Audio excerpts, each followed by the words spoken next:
Good morning. Good morning, everyone. Good Good morning. morning. Happy Easter. Happy 420. What a day. What a day. What a day. This covers the entire family.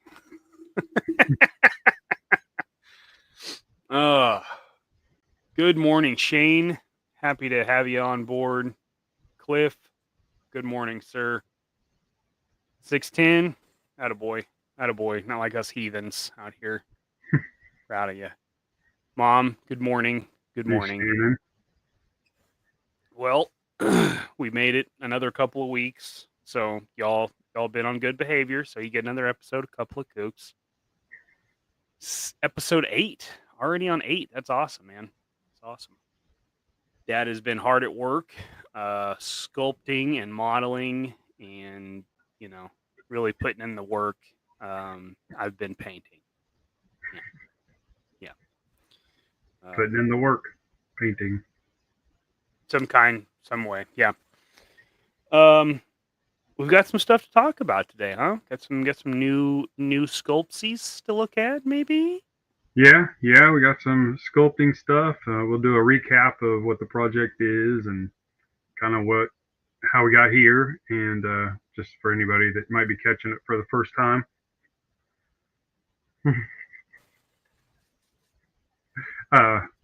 Yeah, so that's what we'll do for that part of it. Do you have any new updates on anything? I mean, I got some stuff done. Cool. What did I do? What did I do? I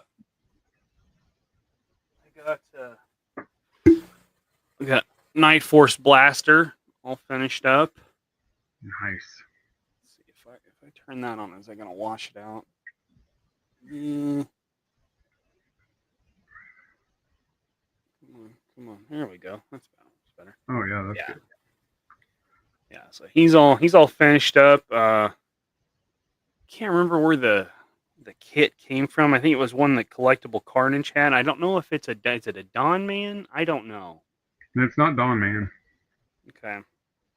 It's I don't know who it's meant for, because the chest rig is kind of odd portion. Like the belt is tight, but the up top is pretty loose. So I'm sure that would let you use bigger torsos, but I don't know.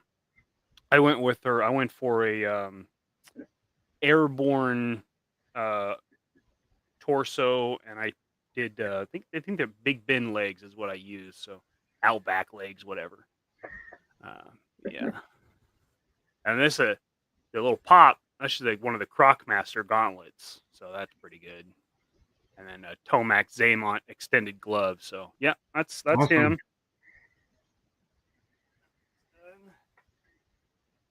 And then for some boys in the community, got that one done for Legend Series. It's done for Tony. Very cool. I went kind of for the same recipe I did for like the First Blood Part 2, but he sent me an older Rambo head, so I kind of did like a hybrid of Rambo and First Blood Part 2.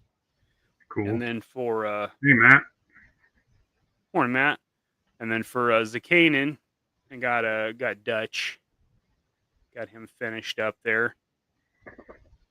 He's pretty good. Oh, thanks, Shane. Yeah, I know Tony won't be happy with that bow because it's got plastic strings, so he'll probably have to restring it. But that accessory is for him. And then on the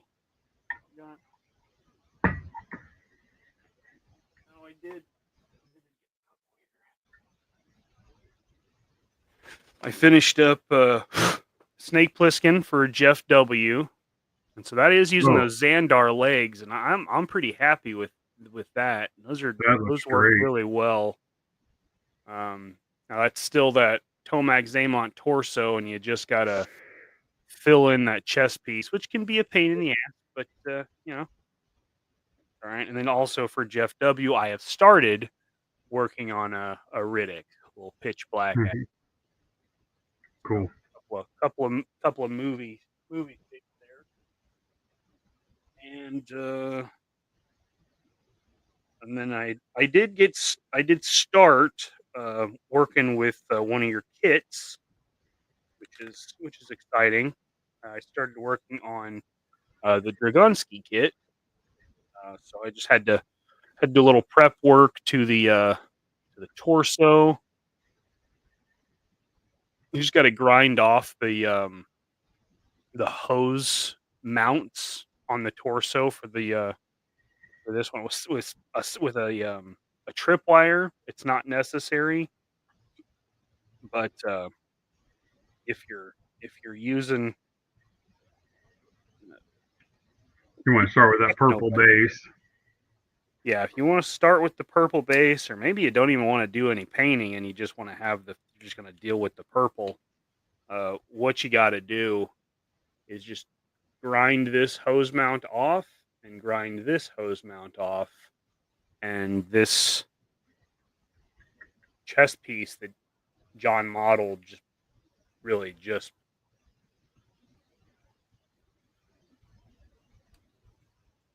here's the collar.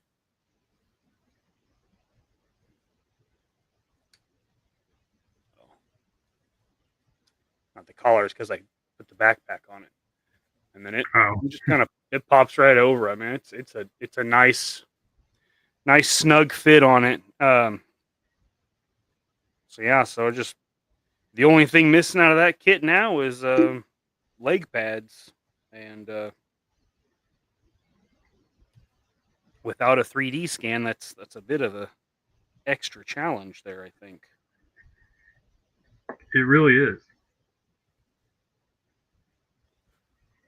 So that's what's recently finished. I've got it almost done with the two Boffins figures for Scuba Pete, and then I will start on this is Daredevil and Night Creeper later. So started on those today. Prep's done. They're skewered. I just got to start painting. So we'll get out the red and orange and start on that project. Cool. So got a few more people popping in. Jerk's here. Goodness. Patrick's here. Packers 55. Packer. Got the Jerk Man in the house. This guy and Kirby. What up, Spam? Spam, that's what I call you. That's what I think of you. Spam.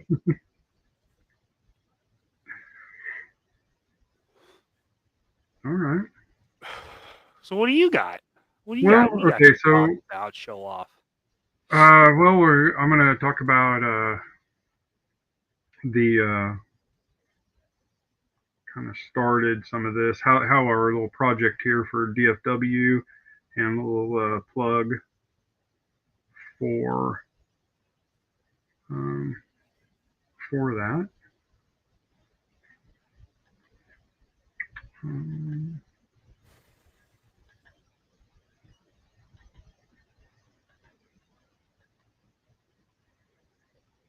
Bang. So yeah, there it is. At the DFW show at the end of June, we're going to be putting on a little workshop. Classified scale workshop is how we're putting it. It's for the command. If you have a commander package, you can get in here.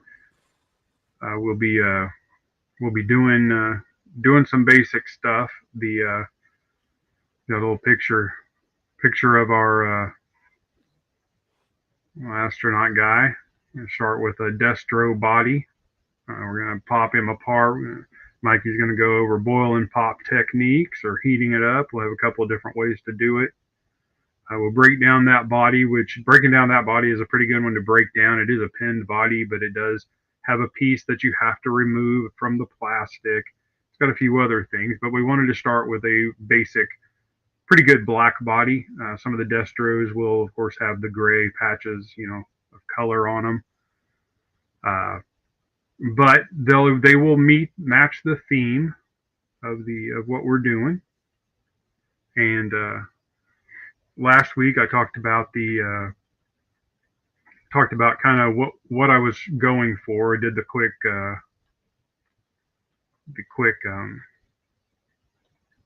sorry. I did the quick what I wanted the astronaut to look like. I had the inspiration board. We came up with a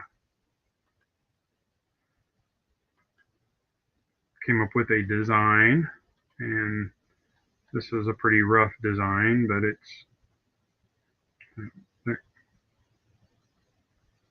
there it is. That's the kind of the sketch I did. This was very, very basic. So today we're going to work through getting this thing kind of figured out on how the pieces are going to set on the body, and kind of some of the details of what it takes to build that. That's kind of the gist of what we're going to go over today. We have a few other things to kind of talk about, but I think the main thing we'll just go through what I did. And Shane, I think you should be getting something from the show. If you did the commander package, they should send something out. There'll be that, and then there will be the workshop for the vehicle build, which will include the original Hasbro designers. Mikey and I are a big part of that. There's going to be a lot to that. It's pretty awesome. We've already started talking about the things we're going to do. We'd like to offer more than one build. Dave Kunitz is going to bring some more vacuum formed parts, and those guys are going to help you tap into your creativity and make something cool. We'll have pieces and parts there to basically make your own vehicle under their guidance. Those guys made plenty of vehicles and models. The idea really isn't to have like a perfect toy when you get done, but to have what would be like a presentation model that you would take to marketing and say, like, this is what we're thinking. And that's what the entire process is. So the result of that is not a complete actual like toy necessarily, just enough to do like more of a sales pitch. Yeah, it's like a concept art. You're saying, okay, guys, this is what we're thinking it should look like. You build it out of styrene, and instead of we'll only have a couple of hours that night, so there won't be a lot of time to scratch build parts that you would have scratch built in the 1980s. So Dave is kind of giving us guidance on what those parts should be. So we'll have some parts there already 3D printed that will work for this project. So that's it'll be a mix of taking the exact same way that they did the product development then, and using, if they would have had 3D printing at that time, this is what they would have done, so that's kind of what we're doing. It's basically saying like, this is what we're going to do, this is what we want to do, what we want to pitch for a new vehicle design. It will most likely be one of the post 1990s figures or vehicles. Will be our base, the frame or the shape of the vehicle, and then it'll be up to you and your imagination to turn it into whatever kind of a vehicle or toy you want to pitch to the sales team. Morning, Rowdy. Morning, Rowdy. So that's kind of those two things. So what they'll do is what they did last year was they just sent everybody basically a form, and you said, yeah, I want to be part of this extra workshop, I want to be part of this workshop, and that's where you pay for it. And then you'll have a digital receipt, and you come to the class, show your receipt, and they let you in. It's like a sushi menu. Like you just say, like, yeah, I want one of those. Yeah, you just pick what you want. Dave Kunitz made a joke the other day. He and Greg and I were talking, and he said, I hope your charging something for this show because you guys couldn't afford my hourly rate. And after the last few shows of us talking about what the hourly rate means and how you come to that, I just thought that was funny because we had been talking about it. So like to Right. actually say, hey, this is what's really going on, and this is how much it costs. I thought that was pretty funny, but you know, that's probably a little designer humor there that most people are like, oh, okay, what an asshole. But I thought it was funny. He was teasing us. Yeah, Dave does, Ozone's got jokes. Ozone's got yeah. jokes. He was letting his Thrasher side out instead of his other side. Uh, but these guys are awesome. They last year I have told people several times that was probably one of the best times I've ever had at a show or a convention. As Oh, far for as something sure. that the convention put on, you know, I do love the panels and when those guys talk about how they came with ideas and what happened. But when you actually like sit there and make something with them and they're sitting there with the knives and the cutting tools and all that and helping you and saying like, well, we would might have done this, or well, what do you think about this? And they're helping you individually develop something cool. Yeah. I think that's really awesome. And so Mikey and I wanted to kind of do that on our own. So that's what we're going to do with the Spaceman, and that's kind of where we're at. Um, I recorded quite a bit of my workflow on this. Last week we went over the gun, and I have made a few changes to the gun, which we talked about I think on Mikey's show Wednesday night. But it's a I'll constantly update this stuff until the kit's ready. The But that's kind of what we're looking at here. So I am going to share. Let's see. Let's just stop sharing that. Present.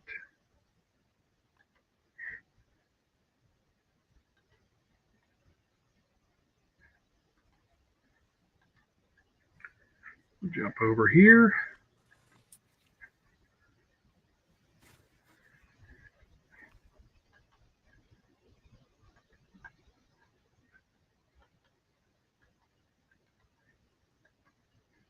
All right. Surfacing is difficult. So I already had kind of modeled the helmet bubble the way that I want it to look. So we're gonna give this thing a spin here and see what we've got. It sets up high because the collar of this thing does set high, and it's just a matter of figuring out what I want all these pieces on this figure to be. So what I want to design here is the torso armor. And this looks so crazy watching it because I can't tell you how many hours this stuff takes. But you take a cube, and I really just want one surface of the cube, so I will subdivide it and delete all of the other vertices just so I have this one plane to work with. What you really have to watch when you do this is not trying to do this at the angle you're looking at. You want to get it right, a straight right hand view or a straight forward view as you're getting it, or it all gets out of sync and at different angles. So I really want to make sure that this is right where I want it to be. I'm going to throw a mirror modifier on it to make sure that whatever I do on this side, it copies to the other side. And then we're just going to make us a nice flat surface parallel to the bottom of the helmet. The idea here is the bubble would be clear and it will snap into a ring, whatever that ring is going to be. So with the mirror modifier locked on, every time I move something, it will pull that with it, which is kind of so here I'm just using a slider. I make it a little longer and then use the slide to pull it in. Now I can adjust it out. And this is kind of how it gets started. This will get pretty boring pretty quick, so I'm going to talk a lot about it. So here I am putting edges on it so that I can adjust the shape of the cube. And I changed my mind and decided to start over. This happens so many times when you're doing this because certain things feel like the right thing, and then you get to doing it and it's not exactly what you want.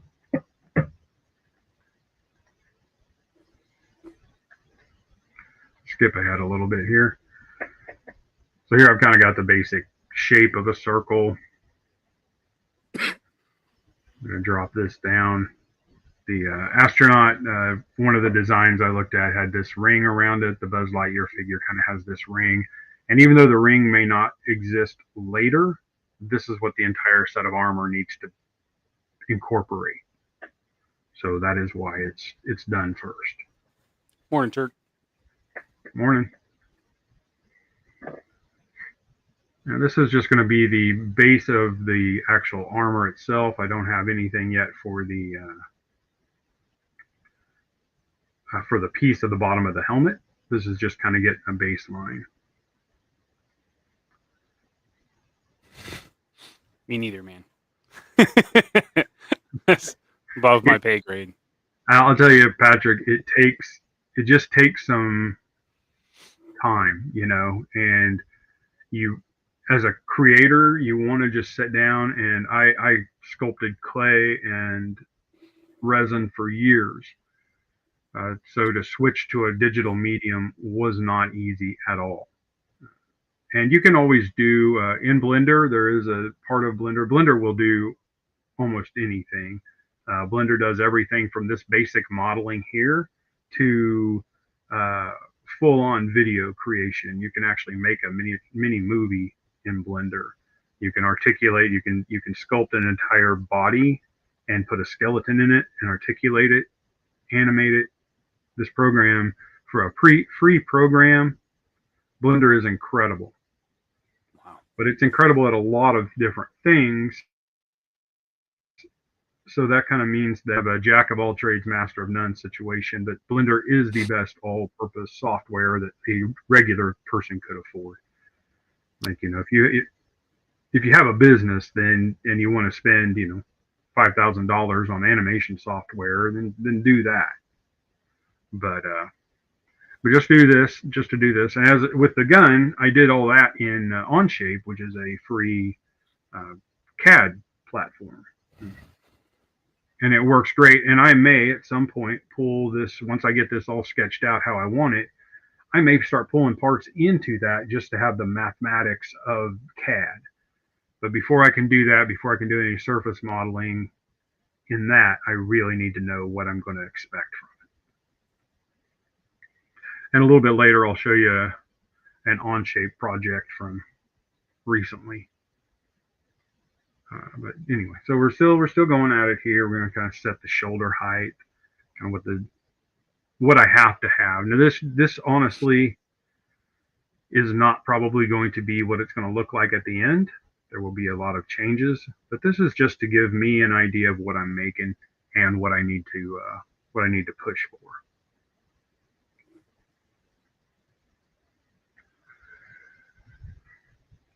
As I did this, there were several other builds that would use a similar chest piece to this that I thought of. So that still may happen, but the focus here has been to get some rough ends of the spaceman. And when I'm done here today, I want it to kind of match the silhouette that I showed everybody for that we put on the DFW thing. That silhouette is what I'm after. Months ago, Mikey did, hey Brad, Mikey and I did a show where we took a Buzz Lightyear figure from a Disney Lightyear movie, and we made Star Brigade figures out of that. I could make 20 more of those and love it, but the thing is, and Mikey and I talked about this a lot, it was just kind of like, well, why don't we do our own space figure? Yeah. So that kind of started that along. I still love those figures, and those will be my Star Brigade figures. But here I want to also talk about the fact that I used this dusty scan that I got on Cults 3D that had the harness already attached to the scan, and I'm doing that because that gives me a baseline of how far away from the body I need this armor to be. So if I can use that belt, Oh. I touch that belt, then I know, or that harness, when I hit that, then I know I'm good. I could have also used the barbecue torso because I did have one, but this same sort of armor would be used for a soldier too. So I just thought, okay, well, the dusty body is plentiful, and that is good. On that same note, I still have several of those Star Brigade figures that I never did actually sell. So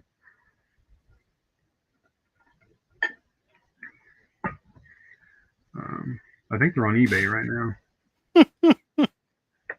Yeah, I wondered if that would happen, Pat. I actually heard that from someone else too, Rowdy. I wondered if that would happen. Yeah.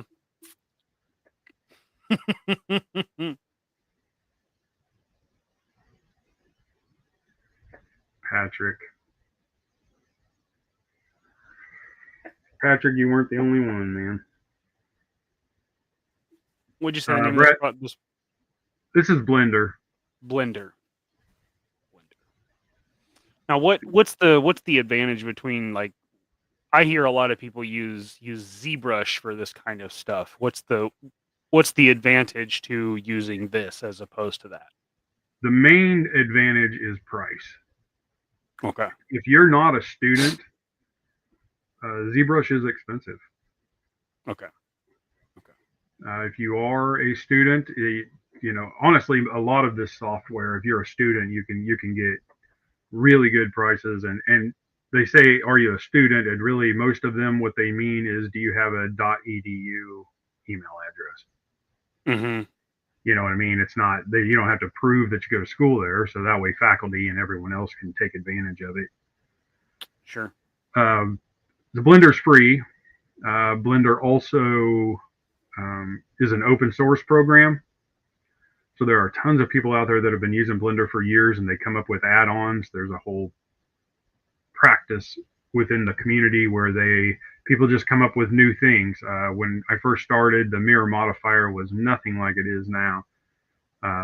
You had to do certain things to get hard edges, and now there's entire program add-ons for if you're making like weapons, to where you can make the edges hard.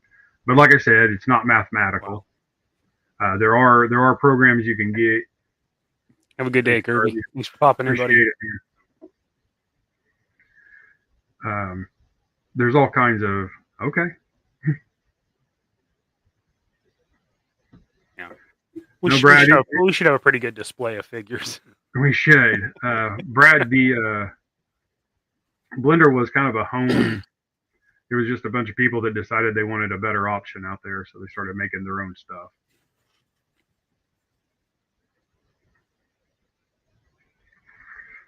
Now there is a morning, sir. Well, there is a. It does have the same kind of software sculpting capabilities as ZBrush, where you're basically sculpting with clay. Yeah. But because most of my professional career modeling and setting up things to run on a router program and things like that, it's a lot easier for me to use this modeling technique. It's just what you want to do. If you have to do topology, which is where you take your sculpt and then go over it to make it printable or workable, you end up doing all of this anyway.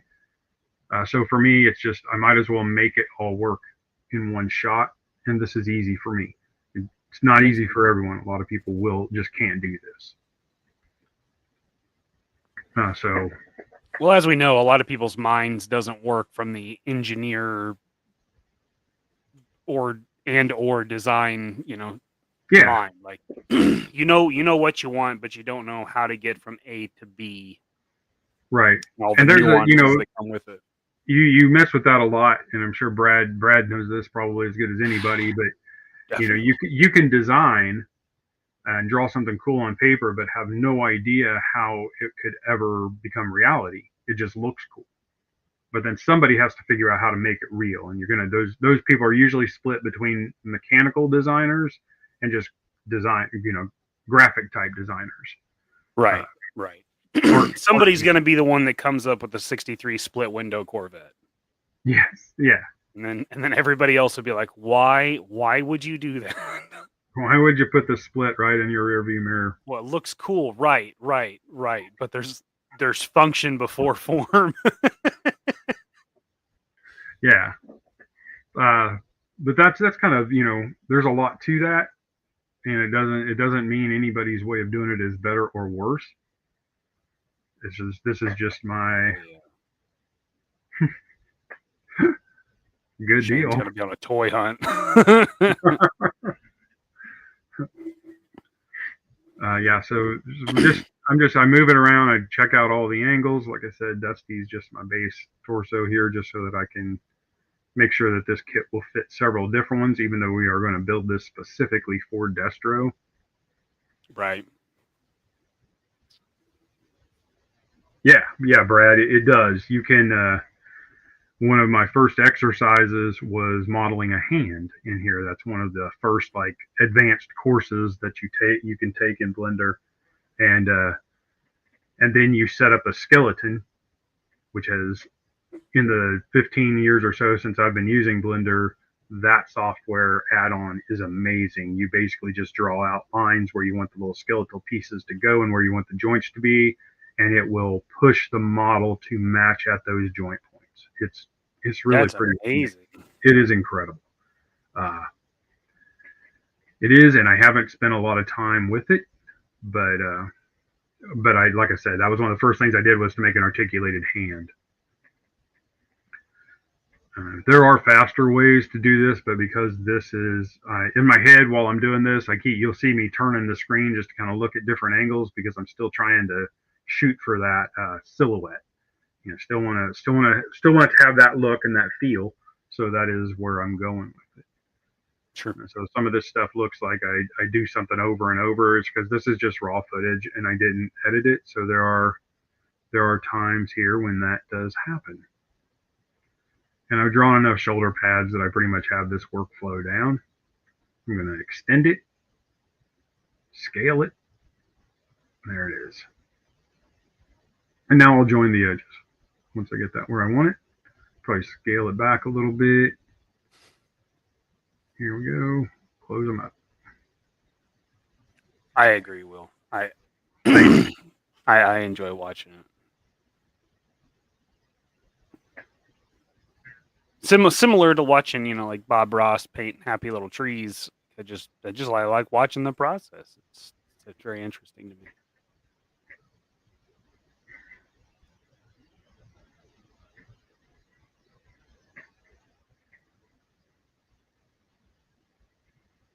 GI Joe. No.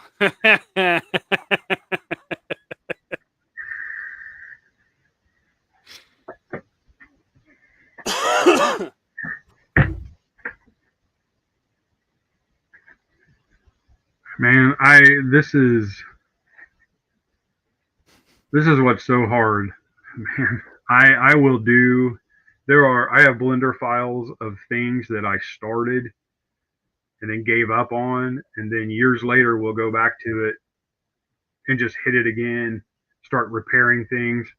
One of the big projects I'm working on, I had it laid out how I wanted it because I wanted it to look like a vintage toy, but then I wanted to add a few things to modernize it so that I didn't feel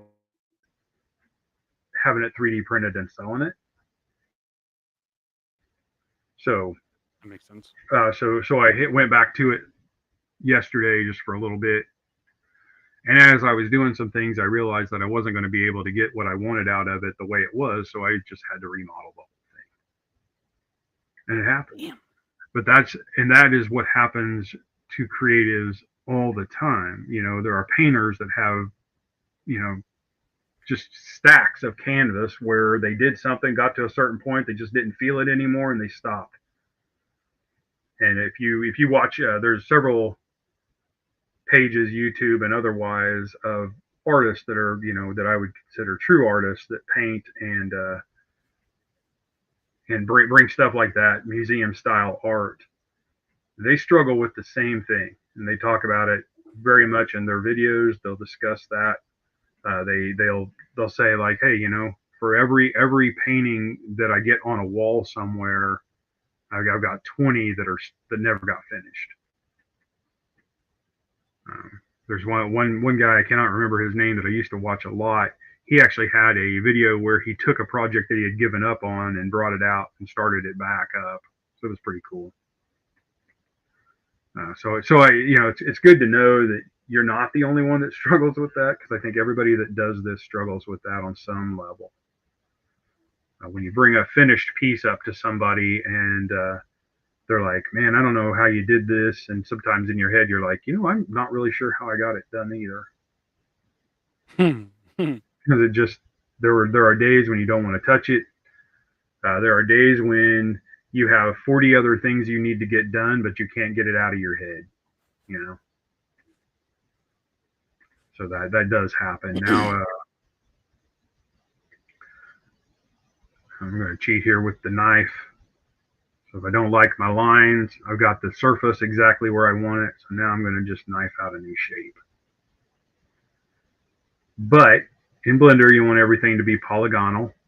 And even though there's a triangle there, you see, you really don't want triangles anywhere. You want everything to have at least 4 points. And I'll fix that in a little bit. But it can be done. So here's what we're going to do here. Pull this out.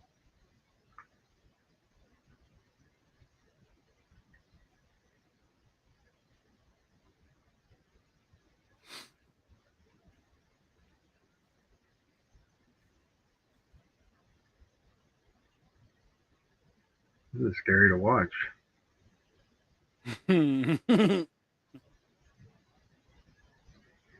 Merge the points, seal the hole up.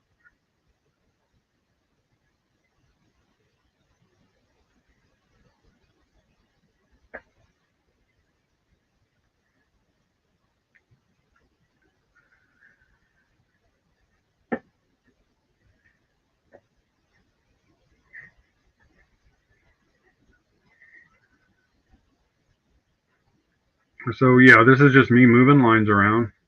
There'll be a lot of that. I'm going to jump up here. I started messing with some different, I'll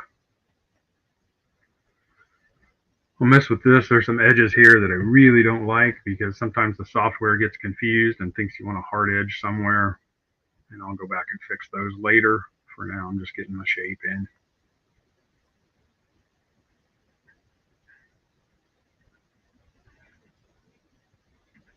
So if the chest is sort of roughed out for now, I'll go back to it.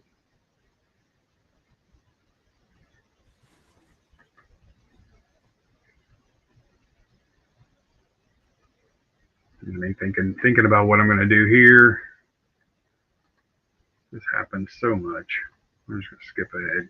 Okay, so that's what I end up with on that. And now I'm looking at different ways to do the helmet. The base of the helmet that's going to snap onto this ring right here. I've gone through several iterations of how I wanted that bubble shaped.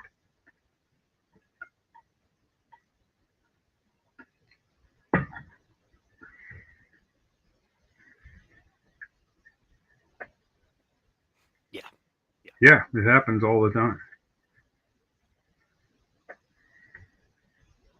Like I say, I used to do it with cars. Yeah.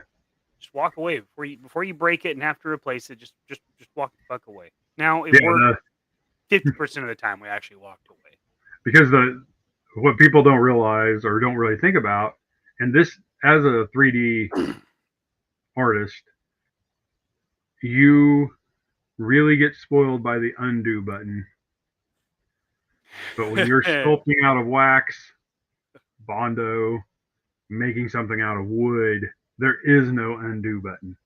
And man, that sucks. That really messes you up. Because in your day-to-day world, you know, if you're a CAD modeler, your day-to-day world, you're like, oh, I'll just hit undo. Well, you can't do that in real life.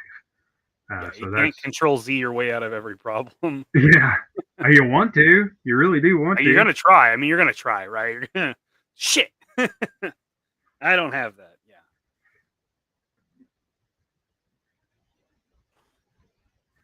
There it is. I should just probably get a t-shirt with this on it, Brad. At least a bumper sticker. What I eventually decided was I really want most of the bubble to be showing on this. So that is, so that's where we're going to end up. We're going to end up with kind of a half shell.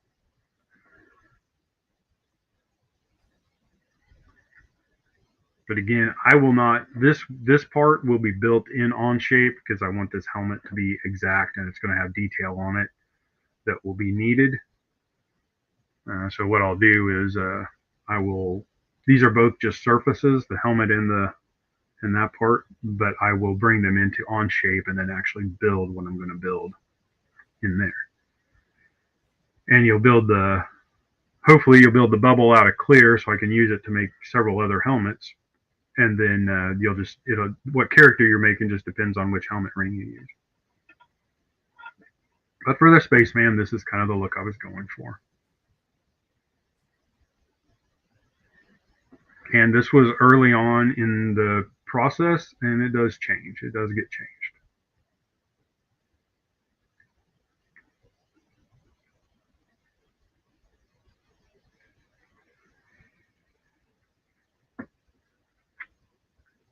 You can see in this shadow here, this piece that is where it thought the edges needed to be hard. I really didn't notice it as much until I was actually doing this part of the design. So when you're using the mirror modifier, the part that you edit shows the cage here that you designed, but the other side, even when you're using the cage, you can tell it to stay smooth, so you can just kind of turn the model around and see what it actually looks like without jumping out of the editor.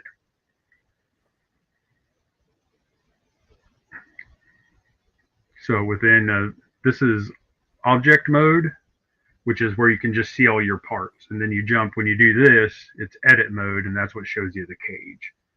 Object mode, you can't edit anything except like scale and overall things. Here I'm just cutting this in.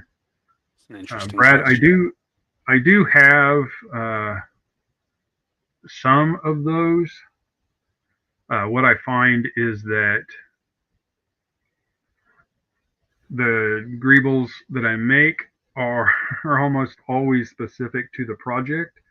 Now, for the DFW workshop I talked about earlier, there will be all kinds of weird, just little plates and pieces you can use. That will have a much better thing. And this is still this concept that Mikey and I are doing. It's still pretty young, so I really haven't had enough different ones to say, oh, I'm going to have that kind of design all the time. I'll be able to use this and this.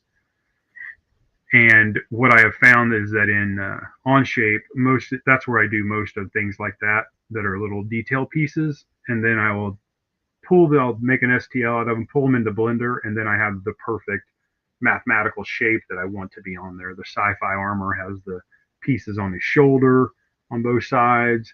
So those are all done in Onshape, and then I brought them into Blender. Blender has the capability to do all of that. It's just a lot more work, and this is a fast workflow for me. If I was doing something that couldn't be joined like that, then I would definitely go through all of the Blender processes to make them good. The back is going to change a lot. I really don't spend much time on the back until I have the front and the sides the way I want it, and then I start figuring out what I'm going to do with the backpacks. This character will have some backpack parts. So this is just me kind of getting, again, that silhouette that I wanted, right? And I just want to kind of see what I've got to work with. I may totally change it later, but right now, this is what I needed to get this part done. I may make it so that the back of the helmet actually has a plane on it that snaps into that layers over a piece of the backpack, to make it look like something else. Yeah, it happens all the time, right? It's a lot of fun. I mean, it's work, but people that do CAD all the time or do things like this is what we like. I mean, this is fun, and it's not so much that the screen time is fun, but man, the results are so good, and you feel so good about it when you're done. You're like, man, I made that. I did that with just what I had. I didn't have to, buy it from somebody else. Didn't have to do it. Brad and I have talked about a couple of little projects that'll be fun things to do, and those will most likely be CAD projects. But it's still any bit of practice. You may be doing something in CAD or looking at a project someone gives you, and when somebody talks to me about a project, like even Mikey's like, we should do this. I'd like to have one of these.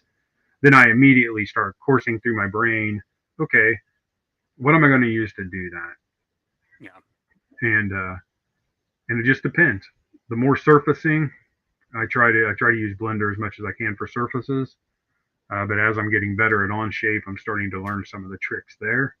It's just deciding if it's worth it or not, because I can do it way faster in Blender with a lot less hassle. There's also a new program. Well, I say new, called Plasticity, which has a lot of the Blender modeling capabilities that you see me using here, but with some mathematics.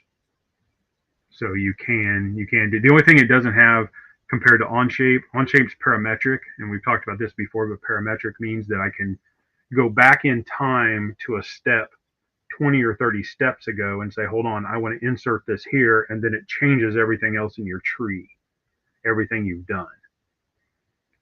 That's the one thing Plasticity doesn't have, but I still really want to try Plasticity out.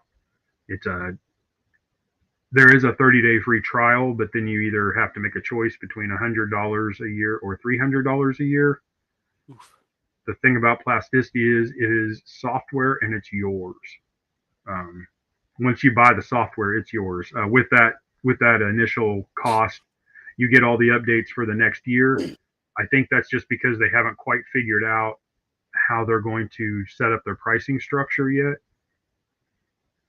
So that's what they're doing. But I really want to get in on that while it's still new and fresh, so that as things happen and they develop things, then it feels more like like I'm part of the beginning.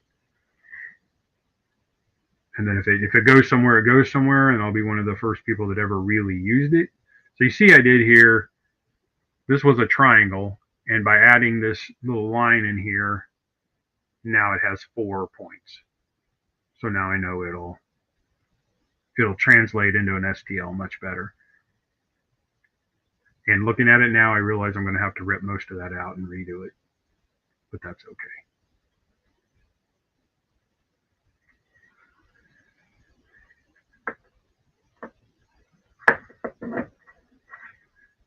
And here I threw some color on it just so I could see it. Anybody that is a Robotech fan would know those are Scott's Mospiata colors for his motorcycle. That's what his transforming suit that turns into a bike, that's the colors on his bike. Oh. Yeah. Got to throw my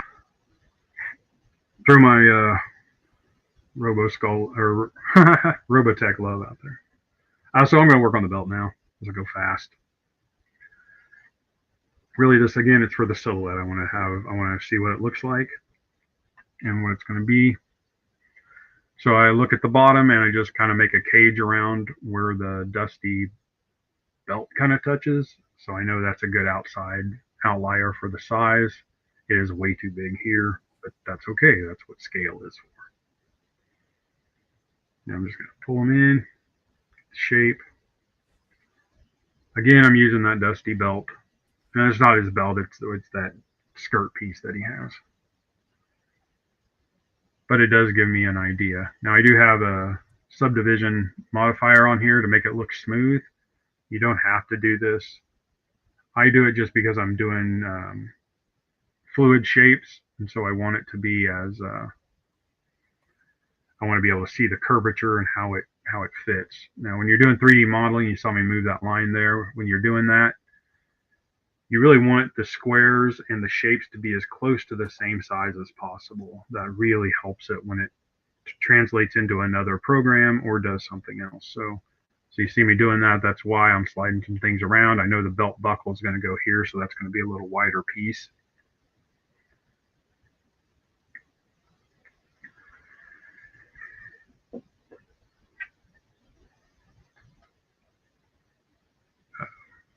Anyway, I'm going to jump ahead just a little bit here. Oh, not that far. Here we go. All right, so I was able to get some scanned barbecue legs, which are the same as Destro's legs. You just got to deal with this kind of stuff. But for this, I don't care. What I really need here is to model some boots and to take a look at how this figure is going to look. Crank it up here. To do that, I'm going to have to move one Destro leg or barbecue leg to the middle. So I centered it on the program so that I could use a mirror modifier, and I'm just going to use a cylinder.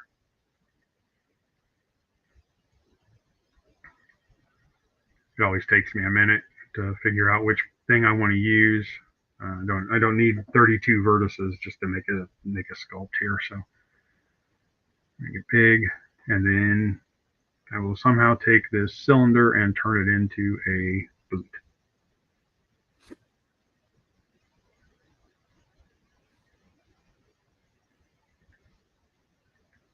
To modify the cylinder and not have any issues with it, once I subdivide it, I have to remove the caps on each end. Delete that. Oops.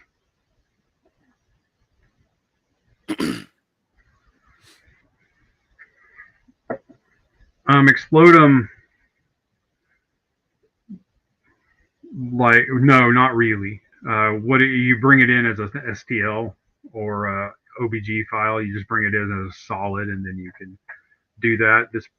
You can edit it, but it brings it in with such a dense mesh that you really can't do anything with it. If you were going to do that, it would require something different. But it doesn't recognize CAD style mathematics at all. There are programs you can add to it to do some things, but if you bring in, like I could bring in 10 STLs, it would bring them all in as a separate file that I could modify. So if I had like a radio or something like that, and I brought the whole package in, it would sort each one as a separate piece. But they're not. Other than that, they're not explodable. Now, for those watching and listening that have no idea what the fuck that means, explode something. Oh, yeah. In CAD CAM software, it's very common for you to build an assembly, and within that assembly, I don't know if you've seen, like if you watch a video for an expensive CAD program, it'll show like a bunch of gears running, and then it'll show something that pulls them all out and then puts them back together. That's exploding. An exploded view of something in non-CAD CAM, exploded view means that, like when you buy a shelf from IKEA and it shows you a picture of all the pieces like they're going into each other. That's an exploded view. It's basically taking your entire packaged part and exploding it out so you can see each piece. So you could do that in Blender. You could pull all those parts in and then move them around where you want them by using instances to where they know where they're supposed to belong, but you move them out. You can do that. It's just not as pretty as it is in CAD software that's designed to do that.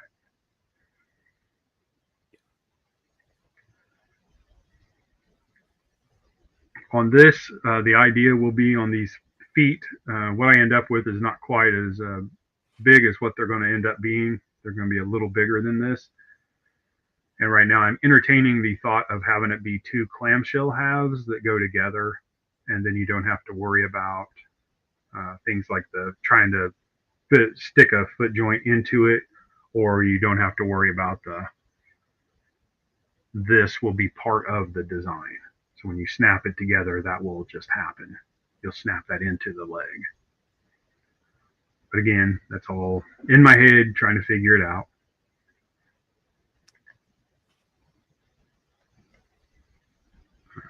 I'm just skipping ahead here, sorry. Just want to make sure that I have the look that I want.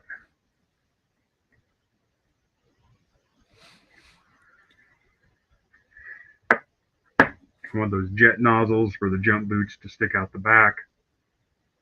So here I am figuring out how I am going to do that. I'm going to take them all the way down here. Add a cut.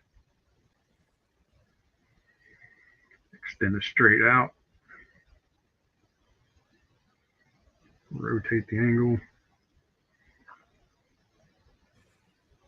Even when I do something that, you know, I know what the end result needs to be, I still want to be able to develop it and make sure all the pieces look good together.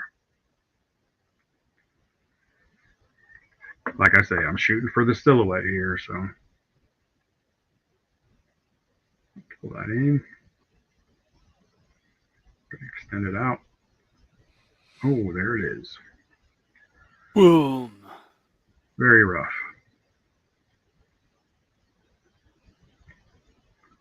Put that down. When I actually develop this piece, there will be a lot more work here to do. This is just a nice. Oops. So that's when the program thinks you want a hard edge there. It makes those points. Normally it should just be a nice soft loft. It needs a fourth piece here to get rid of that. So I'm going to give it that. Still got that there, so we'll have to delete that vertex and fix that. Blender sees things as three different things. Vertex is this, an edge is the line, and this is a face. And you can go up here and change which view you're looking at. So if you want to just edit faces, you can do that, or you can edit vertices. So I'm going to see if I got the same problem here, and I do. So it's these four corners that are messed up. So we'll get rid of them. Tony, buddy. That's for you, man. Got him finished up. I'll send you some pictures on the IGs. It's so cool looking. Hey, that was just a John Rainbow.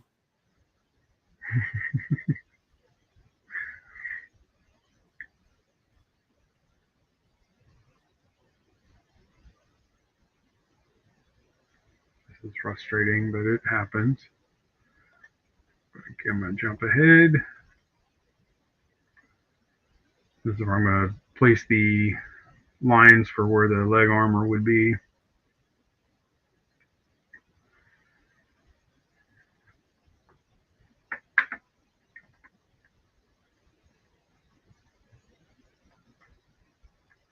Me making the nozzles on the boots.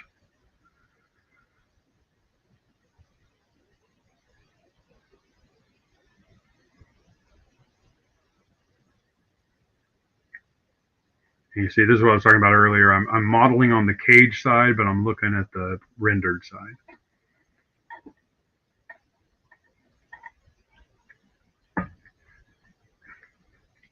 And I would imagine these boots will probably be made in Onshape, but Blender gives me a lot more freedom to play with the designs. Jump ahead a little more. This is just me adding more details, and now I go to the knee pad. Oops. So there's you see the knee pad here. It will change. The belt. The belt is going to, the idea with the belt is to have a set of tools that you can give the astronaut that will go on the belt. Those tools will most likely be attached with magnets. Magnets have a good and bad thing. These circles are just here for me to remember how many attachment points I'm going to want. But this gives me an idea of what I'm going to be doing. Now I'll adjust these to where they're all about the same size. See, I put a couple more lines in it to sharpen the edges. It's a belt of nipples. It does have nipples. It's got nips. Brad, I'm not big on sweets unless it's waffles. Wash it down with an ice cooled strawberry milk.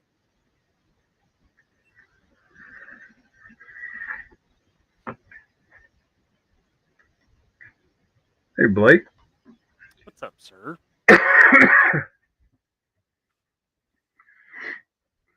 These are obviously way too large, so I'm going to take them in a little bit.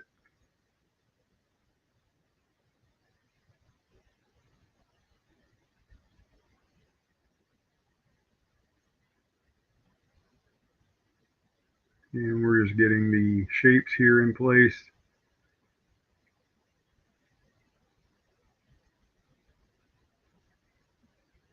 And I want that to be squared off, so I will add some lines to it. There we go.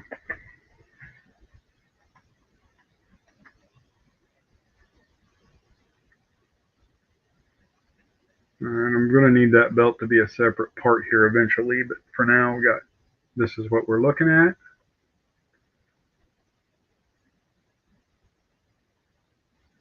As far as parts go, I've modeled the boot. I put it on the center, and then I just moved it out, and I'll be cleaning that up. It's what I want it to be for now. Like I say, silhouettes only here. Oops. There we go. Got the destro legs in place.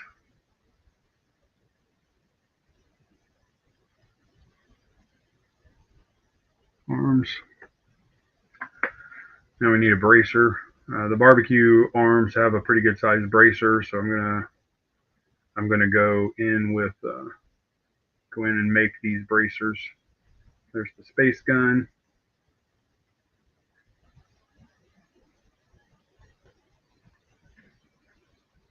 This is our spaceman kit that we're developing. I'm just walking through how I put it together.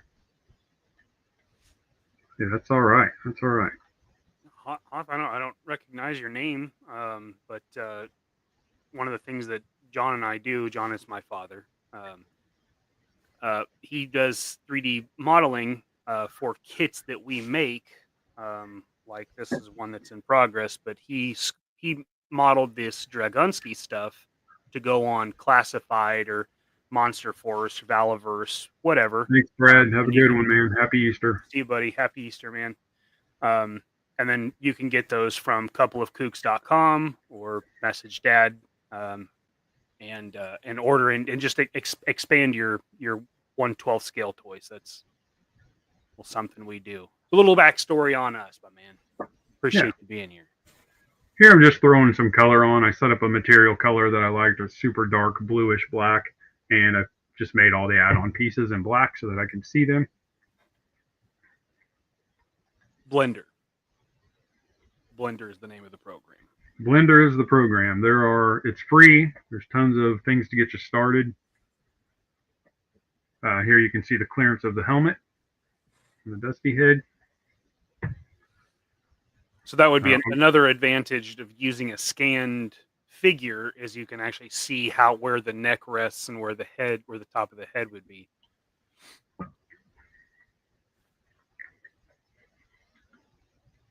Yeah, I think Blender just came out with a new update that actually has some new sculpting and modeling pieces.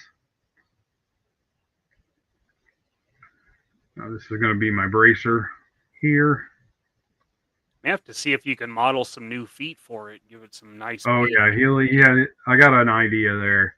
Here's what I'm thinking. Right on. I'm thinking that it will be a really heavy boot with a snap on top, where you stick the Destro's tiny foot inside of it and then snap the piece on top.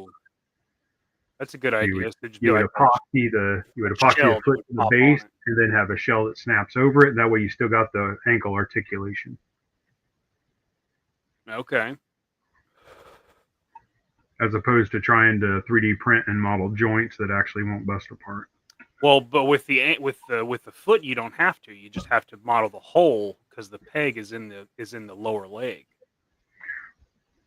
Right, but the hole in the foot has to be in a way that you would have to make the foot out of something soft so that the peg would snap into it. Right, right.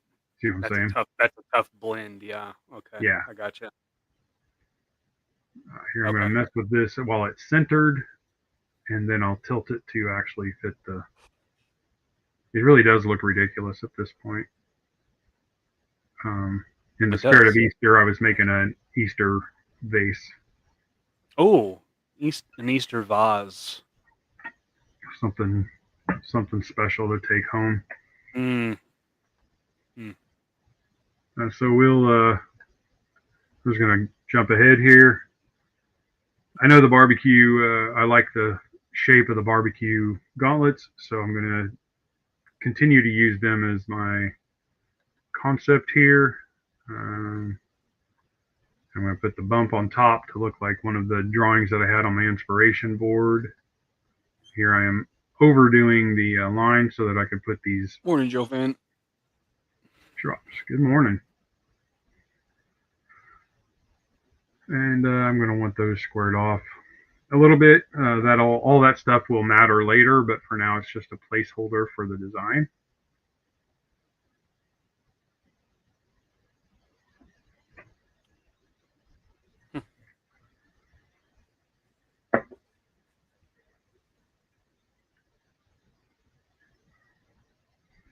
And you can use, in Blender, you could use booleans to do some of the stuff I'm going to do. And a boolean is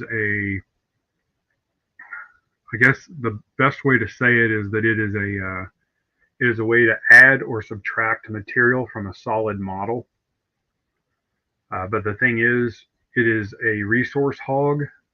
So if you use it to do anything really massive or complex, it will weigh down the entire model every time you open it. So I'm always really careful when I use it. Oh, okay. I know exactly what I want to do, and that is why a parametric program is a little easier to deal with because you're actually cutting. It's like using a router and woodworking. So here I've got these little slots. I'm going to want to subdivide them and make them more square. And in doing this, I saw all kinds of things that I wanted to change and adjust. These lines look really shitty, I think is the word I would use. Oh, it's a technical term. Yeah, technical term. Throw the black on it. So you kind of get an idea there of what that is. A few more things. Now I'm going to build this. It's going to need an arm piece on the bicep because you're going to steal a little idea from Boba Fett's armor. You'll have this, and from these gauntlets through the back of this and then into the backpack, you can use that hose, that wire, guitar string wire. Okay. So this is developing this piece. Morning.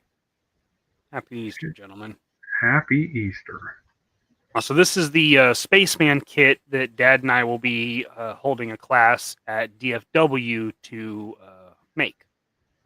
So Dad's just walking us through his process that he went through modeling this, and showing us what goes into it. And this is a very basic rough model. This is just for me to make sure that I know where I'm going with design intent. So we're going to pop this out. It's basically the 3D modeler version of a sketch. Yeah.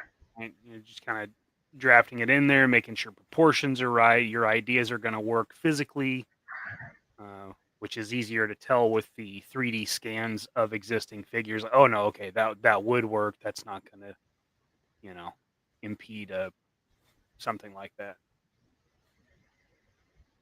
Yeah, so this is the shape I'm just going to pull for now. Later, I will go in and really develop this.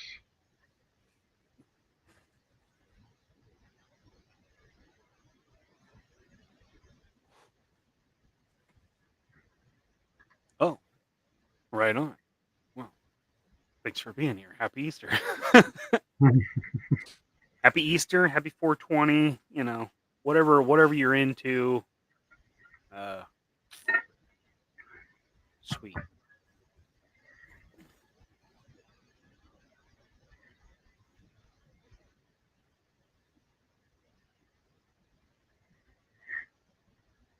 On the back here, I'm going to add a few more panel lines to this just to make it look interesting.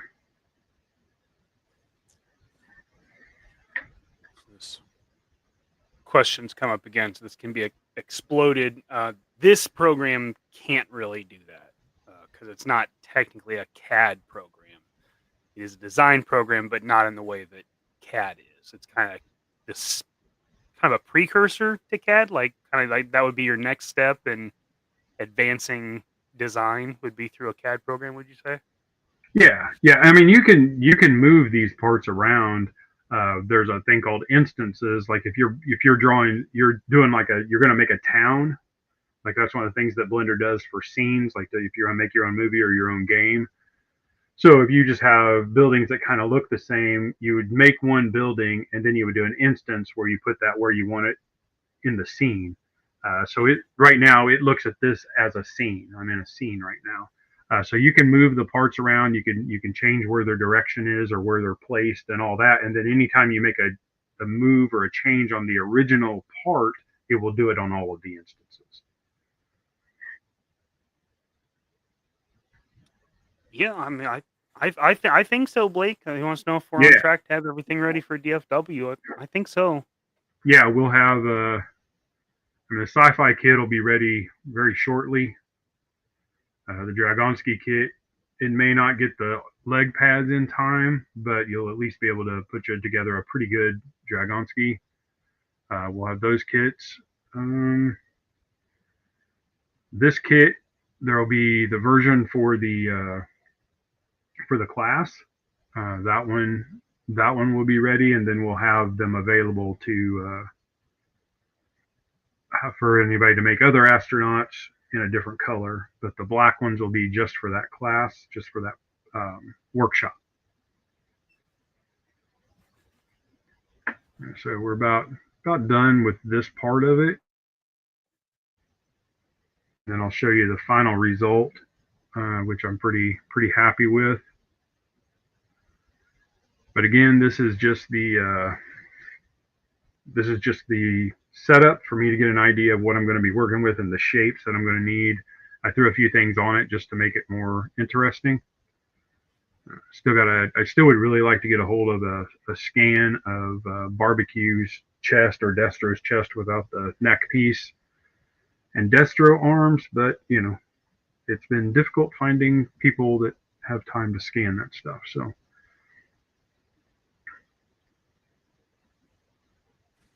all right.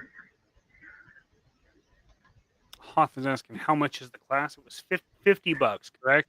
Yeah, it's $50, and you have to do the commander package. I think they call it at DFW.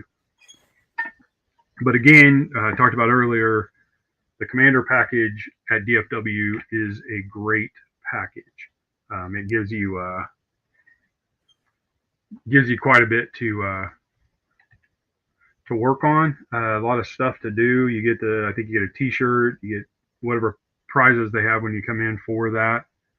And then you have access all to the panels. Yeah, you get to do everything. Then you have access to this project class and the class where you get to build stuff with. You get to do stuff with the original Hasbro designers. That project is part of it. No, Blake, it is not. I'm telling you guys, if you're ready to spend the time on Blender, there are so many online courses. Blender even has Blender Cookie, which is their website. They started that years ago. where there's tons of stuff on that you like. At one time, it was a paid subscription, and it still is. You still get access to some really good stuff, but what you get is a lot of the guys that help develop it in the beginning, they do workshops with you, and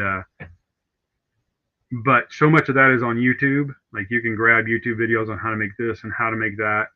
There's a lot to it and a lot to do. But if all you're going to do is modeling, that cuts it way down.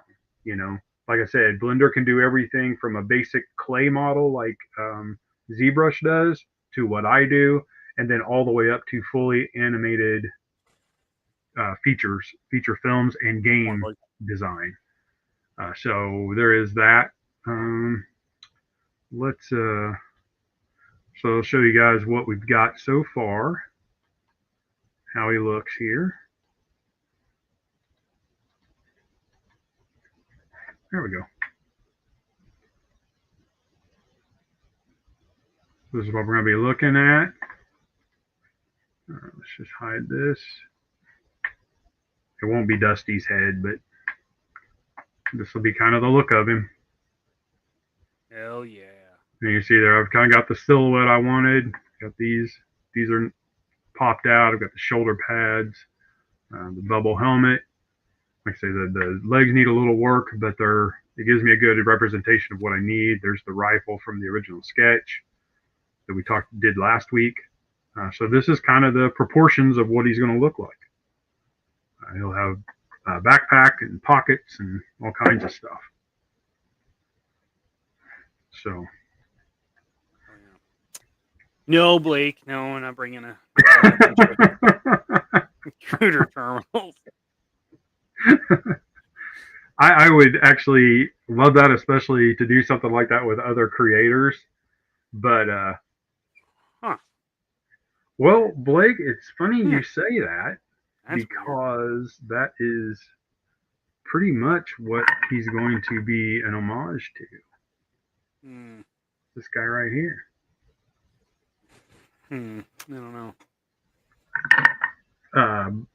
But you know, if you were going to do that, you probably think you'd need a little Firestar 1 for him. Oh. Thanks, Shannon. That's cool. So the Firestar 1, pretty basic vehicle.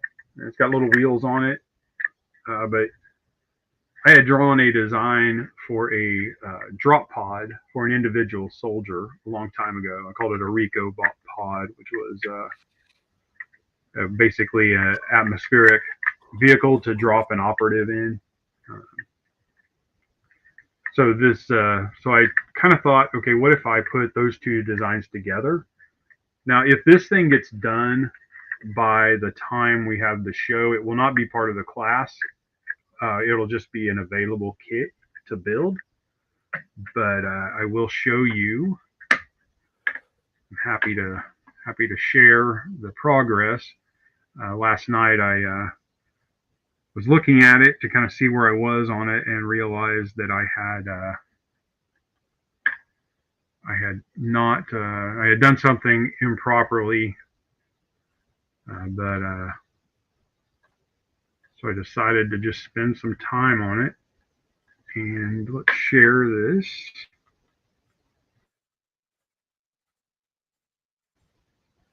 What we've got so far. Ooh. All right. So what I wanted was it to have wings, and that design has the little pieces sticking out of it. This is a very basic model. Okay, please don't hit me too hard on this, but here's what we've got right now. Well, the figure's going to be an accessory kit to go on a figure, so it'll just be pieces to add to 112. Yeah, for the yes, and I last time I was hanging with Mikey, I picked one up. And just like they did, I am going to do the kit for the all black like that for us, and this way it is scaled it'll be scaled in classified scale. I do love that figure. I loved it as a kid. I love it now. The little vehicle, the Firestar 1, is so cool for such a simple little vehicle. So there will be some more pieces, more things to it as it gets developed. But this is where we're at right now. This is what I've got. I'm trying to think if there is some other thing to say there. So if we did this, it'll be a 3D printed kit, and you can build it in the colors you want. This one is all different grays because that's easier for me to see. But the original was black and silver, and then there's an alternate version that's silver on top and black at the bottom. So, mix and match, make what you like. Typical Fun School fashion. Yeah. Fisher Price was really good about taking the exact same thing, swapping the colors around, and releasing it as something for that, for whatever they wanted it to be. And a lot of times it would be the exact same. It was the exact same packaging or a slightly different packaging for the next year and just change the colors. Yeah. Morning, Mo. Yeah,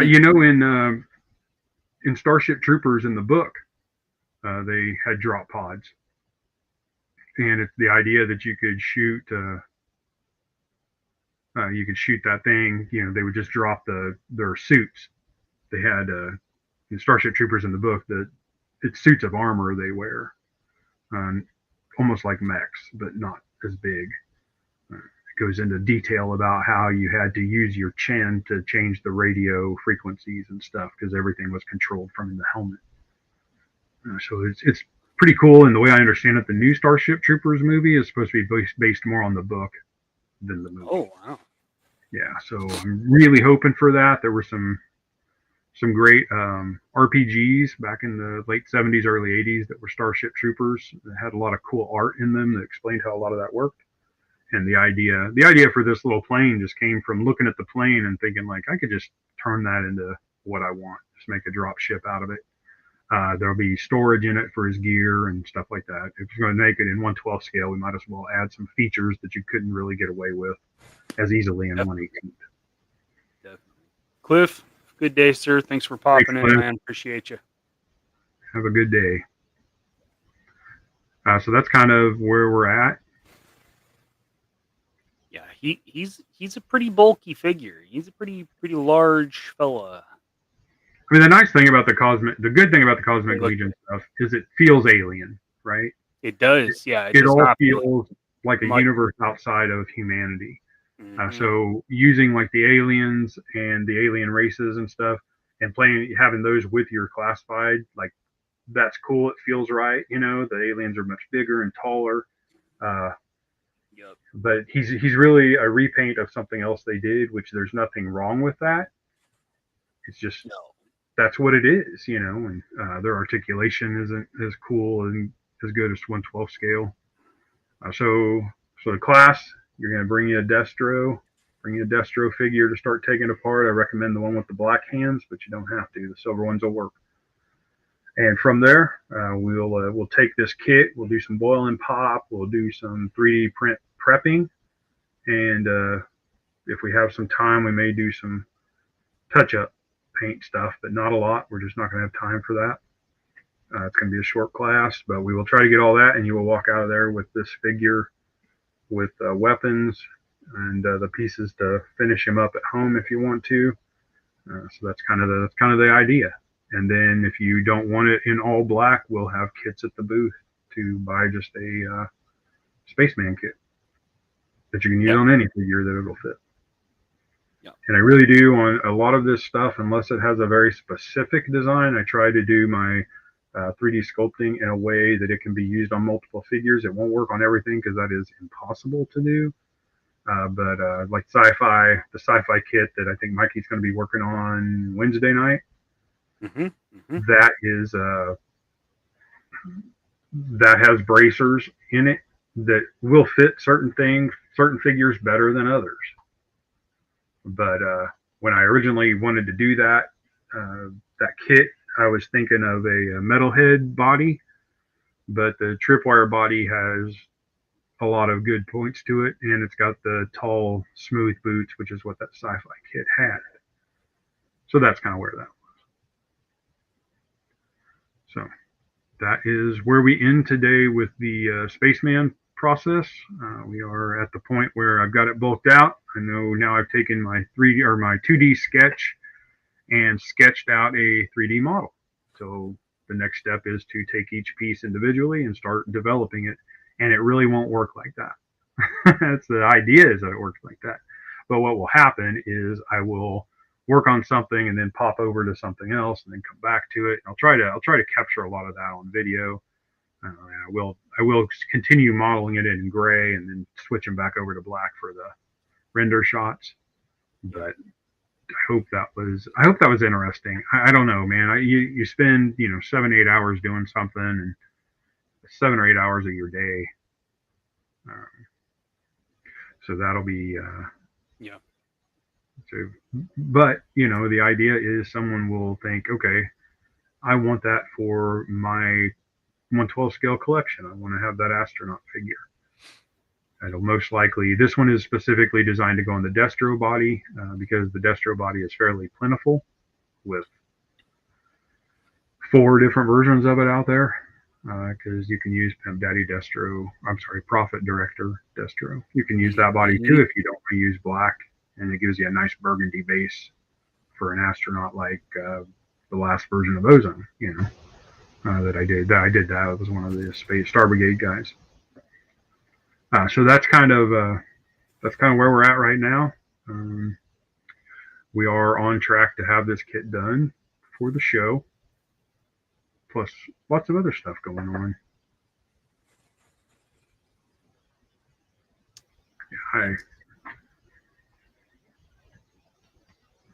Yes,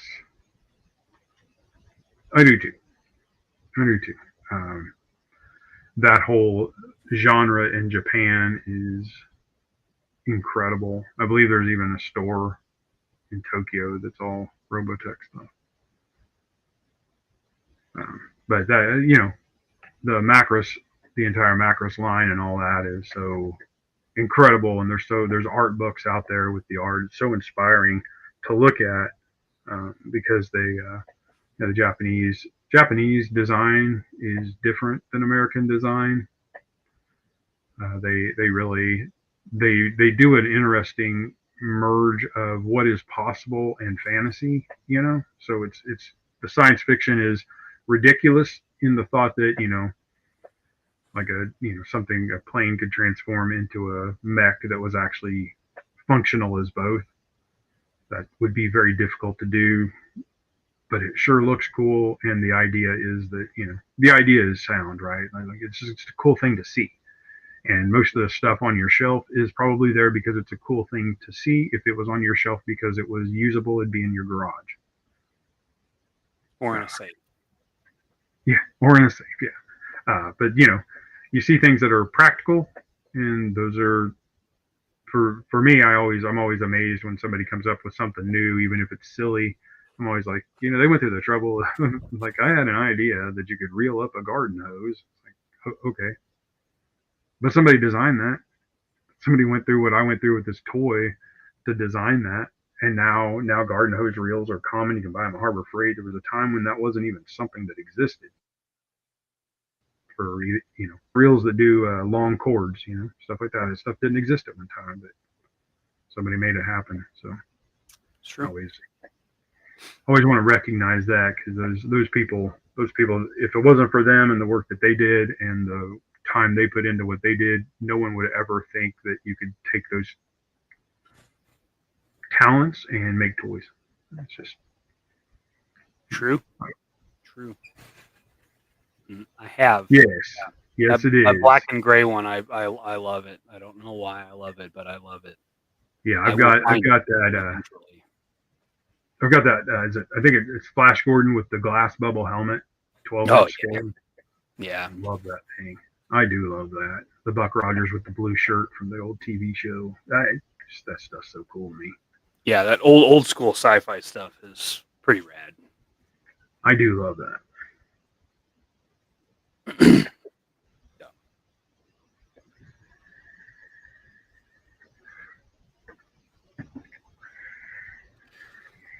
right. So, Chad, you got any other questions or comments? What do you got? Let's hear it. I'm ready.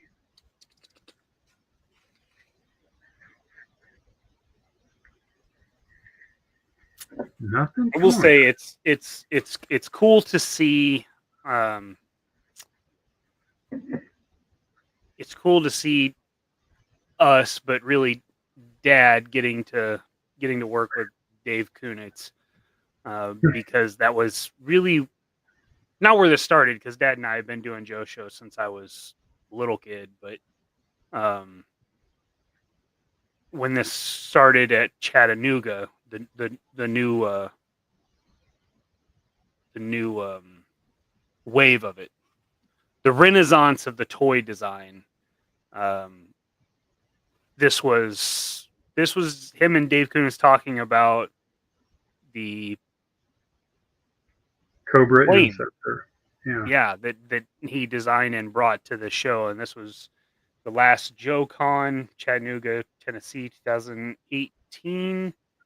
And you can see Dad's been on kind of a quite a few journeys. Half that size now, and Dave and is sponsoring Dave Kunitz to come to DFW to do workshops, and it started with this thing. It's pretty cool. It's quite a journey that I have gotten to watch and be a part of. It's pretty cool to see it going somewhere, and that there be tangible things with that journey. It's just pretty awesome. Dim Guts, what up? How you do? Happy Easter. Happy 420. Yeah. Thanks, Mikey. Dave's designs have always really resonated with me, and I didn't know that until years later that those designs were his. The Cobra Stiletto was one of his designs. I always loved that plane. I love the. I really like the idea of an individual fighter jet. You know, so that is one that again, why sci-fi V2 was picked. V3 had the pilot. He came with a white version of that starfighter, so that design lived on. And then Fun School did the version of it for the Batman figure that doesn't even fit in it. It doesn't even have a canopy because the figure's way too big. So I always loved that. And when Dave last year, Mikey and I did the workshop with the designers, and Dave signed our designs, our models, and his signature has the little stiletto Yeah. silhouette in the it's crazy. It's crazy to go from always being a Joe fan and a collector to meeting other people in the. This is the blue. You can see the little stiletto flying and shooting. Pretty awesome. Pretty awesome. So to go from that to wanting to, I mean, I spent years wanting to do something with toy design. I just never had the time. I mean, I worked on stuff, but I would come up with something cool and then never really taken it off the ground. So I'm pushing this hard this year. I just realized that I just talked about a conversation with Dave Kunitz and another person, just in text. So yeah, it's been an interesting trip, that's for sure. It's pretty crazy because, I mean, like you said, like this has been it's been a long process.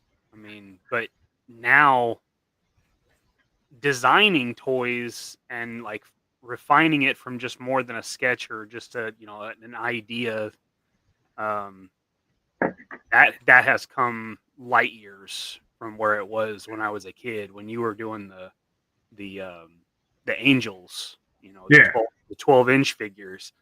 You know, when you were working on that, that was were just physical hand built things, you know, and you're yeah, trying to find somebody to see your vision using these, you know, hand sculpted pieces and armor and stuff, and trying to get backing it was challenging. I mean, it didn't happen obviously, but now now we I mean we can get in front of people, we can rally behind stuff far more than the, you know, the old forum days, you know, when you could, yeah. yeah, you had your sandbox, but now the sandbox is so much bigger and there's so many of them. I mean, Yeah, yeah. I mean, it's I remember crazy. when it was just two Usenet groups, the sandbox and the pit. And the pit was for O-rings, and the sandbox was for 12-inch. And yeah, Blake, if you get the commander's package, I highly recommend going to that workshop, even if you don't have something to make, and Oh you yeah. just make one of the builds that they have that Dave's going to have set up for us to make. Even if you just do that, I've said this many times. I probably said this earlier too. That was the best fun I have ever had in a workshop at a convention or any other event. I just absolutely loved it. It meant a lot to me because that is something that as a kid, you know, I was always asking my dad like, why do scrap iron and airborne have the same parts? You know, he'd be like, what do you care? You know, but I would always worry about that. I'd always be like, well, why? Why are they related? I always thought that Ripcord and Thunder look very similar, but they're totally different sculpts. So whenever I would Ripcord and Thunder were both on my squad of figures that I carried around all the time, and I just said they were cousins. Like they were Hmm. just cousins. Both gingers, you know. Yeah, yeah, There's not that many on the Joe team, as you know. right. But there were two So, that year. but I always wondered about the airborne and scrap iron thing, and then years later, Dan Klingensmith gave me an opportunity to get the sketches that it turns out that scrap iron was originally going to be a mountain climber figure, and that's why he's got those the little things on his leg, on his thigh, on the left side. Those are actually for climbing. Um, You know, little cleats. yeah, they were like pytots, you know, for climbing, and but they decided partway through the year they weren't going to use that design. So the head went to Deep Six, and the body went to Scrap Iron. But I have Ron Rudat's marker renderings of all the different colorways that he did. Um, Klingensmith in one of his books, I think it's chapter 4, shows that figure. They never really named it. It was just Mountain Climber or something like that. I think in the Joe groups, I think they kind of call him Rock Slide. But yeah, that's what he was. His helmet went on to become Mutt's helmet. So they designed all the pieces, and then next chance they got, all those parts went to Alpine, and they came up with a new head and a whole new sculpt. But that was that was something cool. I always wondered about it as a kid, and I had closure to find out that there was a reason behind those two guys sharing parts. They weren't meant to, but the boots and stuff that they had designed for the rock climber uh, looked enough like what they wanted for scrap iron that they kept them. Yeah, there it is. Interestingly enough, the orange one that you see there is not the one that got approved. In that set of art, I also got a sculpt sheet that lays out what the sculpt looks like. And it has a colorway, and the colorway was more of a mustard brown and green for the padding. So pretty cool. Pretty cool to know. So the mustard and green one is the one that I had Ron Rudat sign. Most of those drawings came from his collection, so it was pretty cool to get all that closure on all that too. I like the notes on the revisions. This says the rope was not molded on. That's pretty cool. And then it notes the build on it. So medic upper arms. So it would have had Doc's upper arms. Yep. Heli assault lower arms. So Airborne. Airborne's lower arms. Common lower legs. And then common lower legs, but then also lower legs, same as 83 heli assault. So yeah, you can tell they it's kind of cool because it dates it just in those notes that they weren't even Airborne wasn't even named yet. There was like 83 heli assault, that figure. Is that number 4, Mikey? Is that book 4? Yeah, it was number 4. Okay. Yeah. I thought so. Yeah. It's a Ronald Rudat. Here's a couple of those sketches. Way better colorways. This one shows the one that was approved is the mustard and green. I really kind of like the white one. I dig that, but that white one's killer. Yeah, and you see Ron signed it for me. Here's the picture that is actually in Dan's book.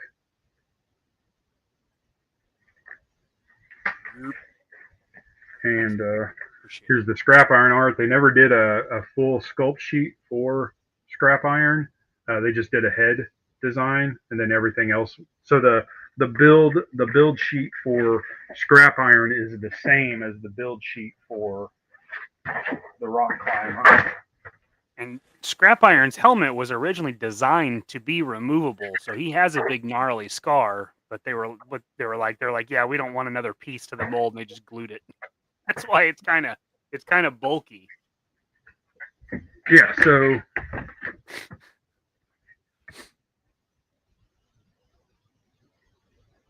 that's the sculpt sheet.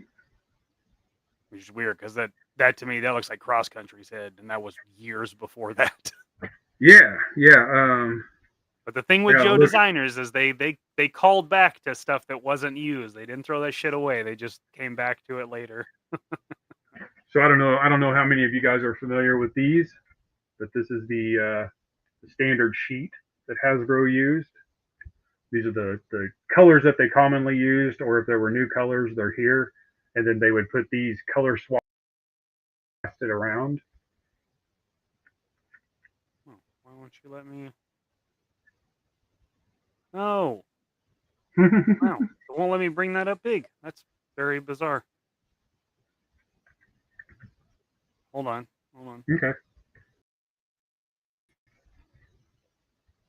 Okay.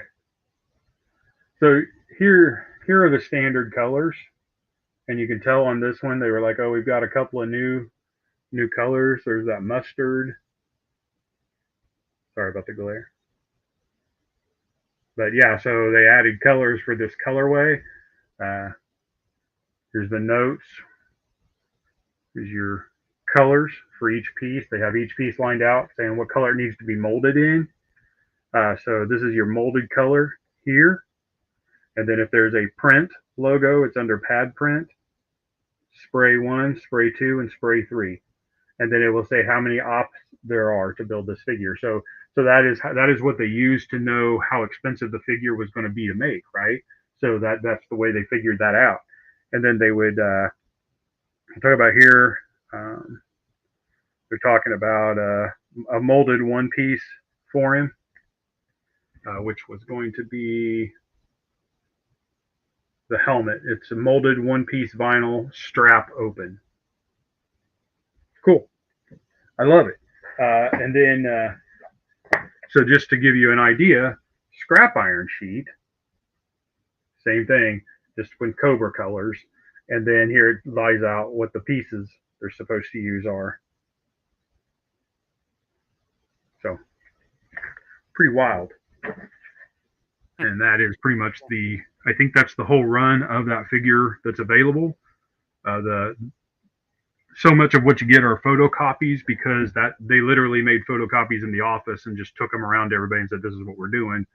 But the those marker renderings are the original marker renderings from Ron's desk. So pretty cool stuff. Blake, this is the Creating GI Joe book series by Dan Klingensmith. It's the one that Chad's always talking about. It's basically every GI Joe that was made and not made, and especially this is the last volume. This is volume 14 or 15. I'm sorry. This is nothing in this book was ever produced. Like it's the whole book. The whole book is just toys that never made it, and it's cool because there's like really cool drawings. This Starfighter, I actually really like it. Me too. But then there's Manimals. Like it's just tons, and Star Walker, another space shuttle, like all kinds of stuff. Really, really awesome book series. It's got like the stuff that on the figures that were made, it's got like the colorways and stuff like that, like Dad was showing. Blake, Dan is supposed to be, I believe, at DFW this year, so you'll have a chance. He usually has a pretty good show deal on the books. Yes, yeah, for sure. Yes, that's what that is. I wanted to, Jeff, we appreciate you, man. Thank you. Thank you, Jeff Butler. That means something because Jeff Butler knows his shit. He does. Can confirm. I haven't. I was going to wait till a group of them came out. I've heard it's got some great ideas and some pretty cool ways of getting everything together. Yeah, I've heard honestly nothing but good things about the series. Pretty cool stuff. Tim Guts, a fan of the green. Yeah, Alpine. I do. Seems too. Like that seems like the easy one to do, just because it fits with everything. But and then the green with the brown, I like it too. The reason I like it because it ties in with the OG figures, right? And it gives you that. It just looks like an OG guy with the extra parts. They already had a tan figure coming out that wave with Airborne. I think that was part of why they pushed that off. But yeah. Chris, happy Easter. Thanks, Chris. Thanks for coming. The T-shirts are available on TeePublic. TeePublic. Just go to our section. You pick your colors. We have some preset ones that are ready to go that you can order. Burgundy and dark blue are the colors that Mikey and I usually wear because those are the colors of the website. So. And the logo. Yeah. Burgundy. You gotta teach him. Yeah, that's ridiculous. One of my neighbors has a Chevy truck, no exhaust. And he insists on no matter what temperature it is, you got to remote start it. So it runs for like 15 minutes before they go anywhere. It's irritating. I believe, man, I think in one of those books it shows a Russian astronaut, doesn't it? Yeah, I was thinking there was a cosmonaut somewhere in there. Red Star, I think it was. Probably. It's probably in one of the last two books. Each book has mostly drawings of what was made, and then in the back there's like a few unproduced stuff, but the last volume, and I think most of the 14th volume, is just unproduced. It's all Dan kept coming up with stuff for the books, and he was holding out. Like Flint didn't come out till much later because he was still trying to get more pieces for the 85 Flint that he knew was out there.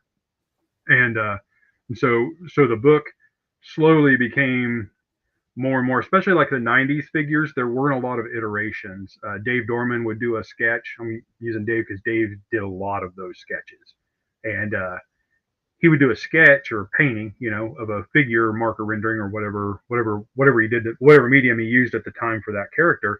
And most of the time they would, they probably had 50 they were picking from, and they're like, let's take that one. And then they would just turn it into a figure. So there's still sculpt sheets out there. There's still paint, the paint sheets and all that. but you don't have you really don't have the development.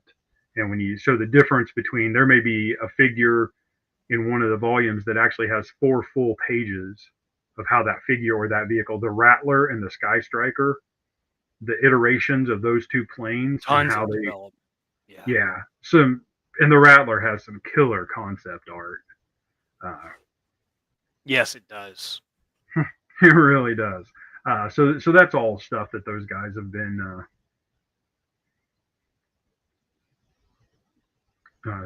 that's happened before.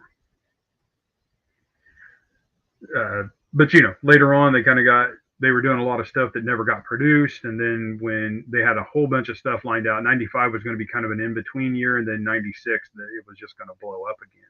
And 96 they were really going to focus on Star Brigade. There's like a double page, obviously, Cobra Commander there, but you can see the different like ways he like sets up, like how he looks next to the ranks, like next to the officer, next to the trooper, and then the legs sculpted, arms, different stuff like that. It's pretty awesome, honestly. Yeah, Red Star would have been cool. The Russians would have been cool if we call sign Longbow has plans to do some Star Brigade type figures at one point. Right now with everything with our production facility, we are just struggling to get the final figures out. We were doing really good. Everything was looking good. In fact, for Joe Fest, and then we found out that at some point, one of the models that they used had a different neck peg design into the figure, and they ended up using that on all of the molds.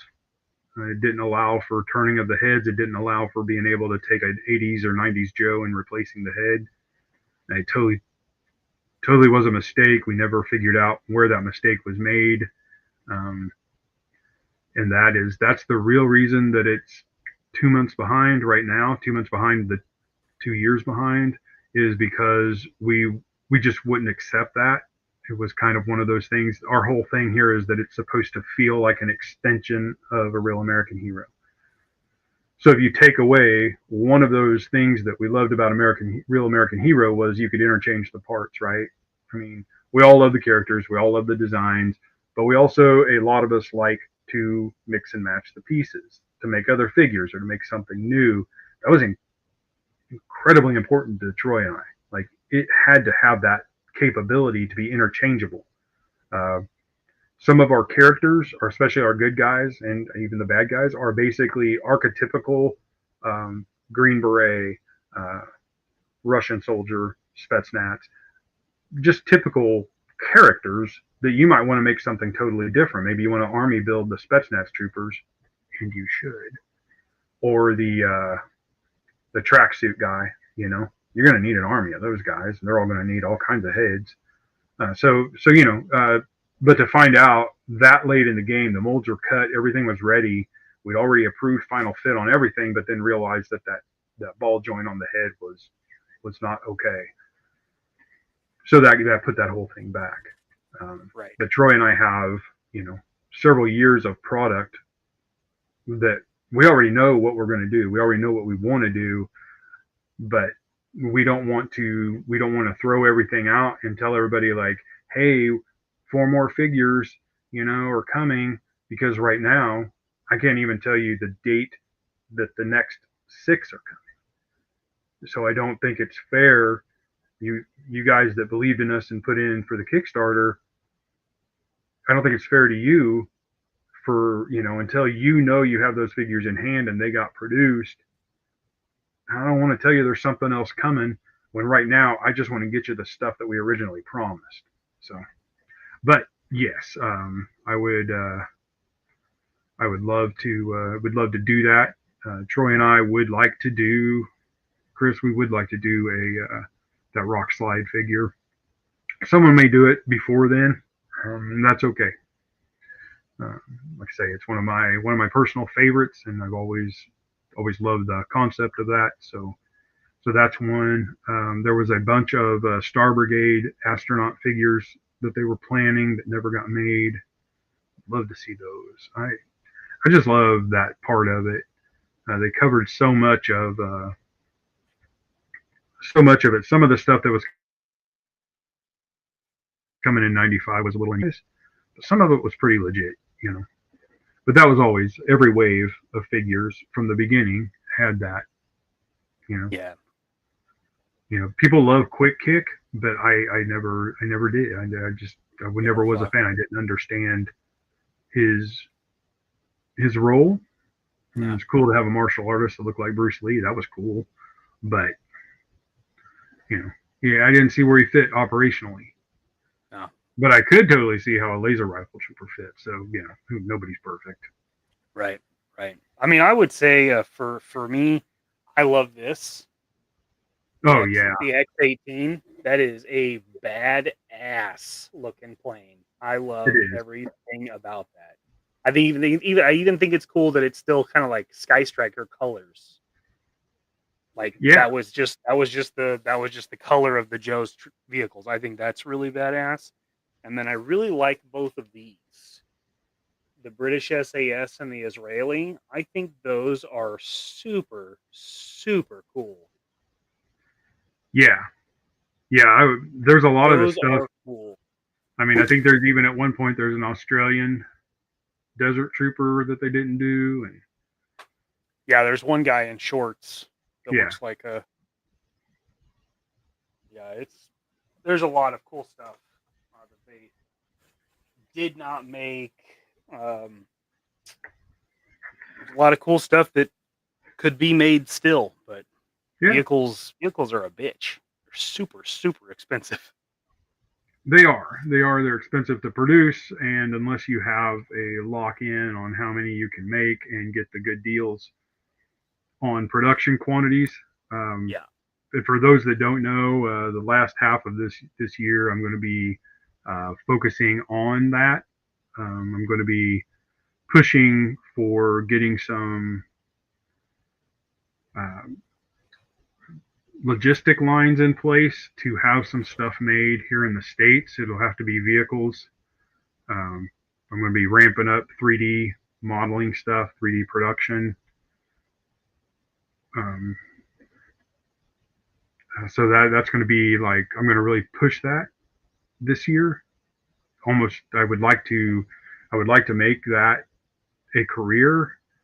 So if somebody has an idea, they have a concept, I would like to help them develop that, model it out, make it for production, and then get them somebody that can make it.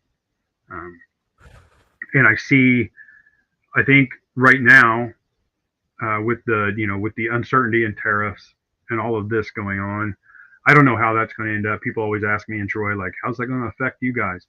Man, I don't know. By the time those figures get here, the whole thing might have blown over and it won't matter, or it could affect us dramatically. I don't like the idea of passing that on to the consumer. You guys paid for that several years ago. That was the deal we made. So we'll probably do everything we can to honor that deal. Yep.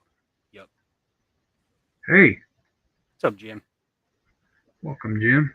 So that's what I want to do. I want to take advantage of this. I think what's going to happen is right now you see a whole bunch of people that have jumped on the O-ring train, and I don't mean that in a negative way.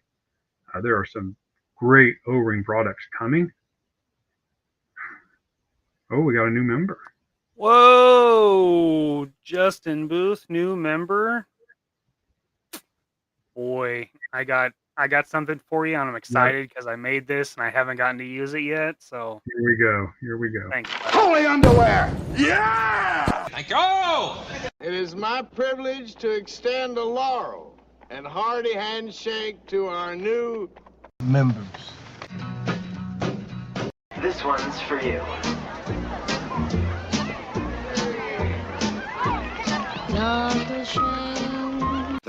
Thank you very much.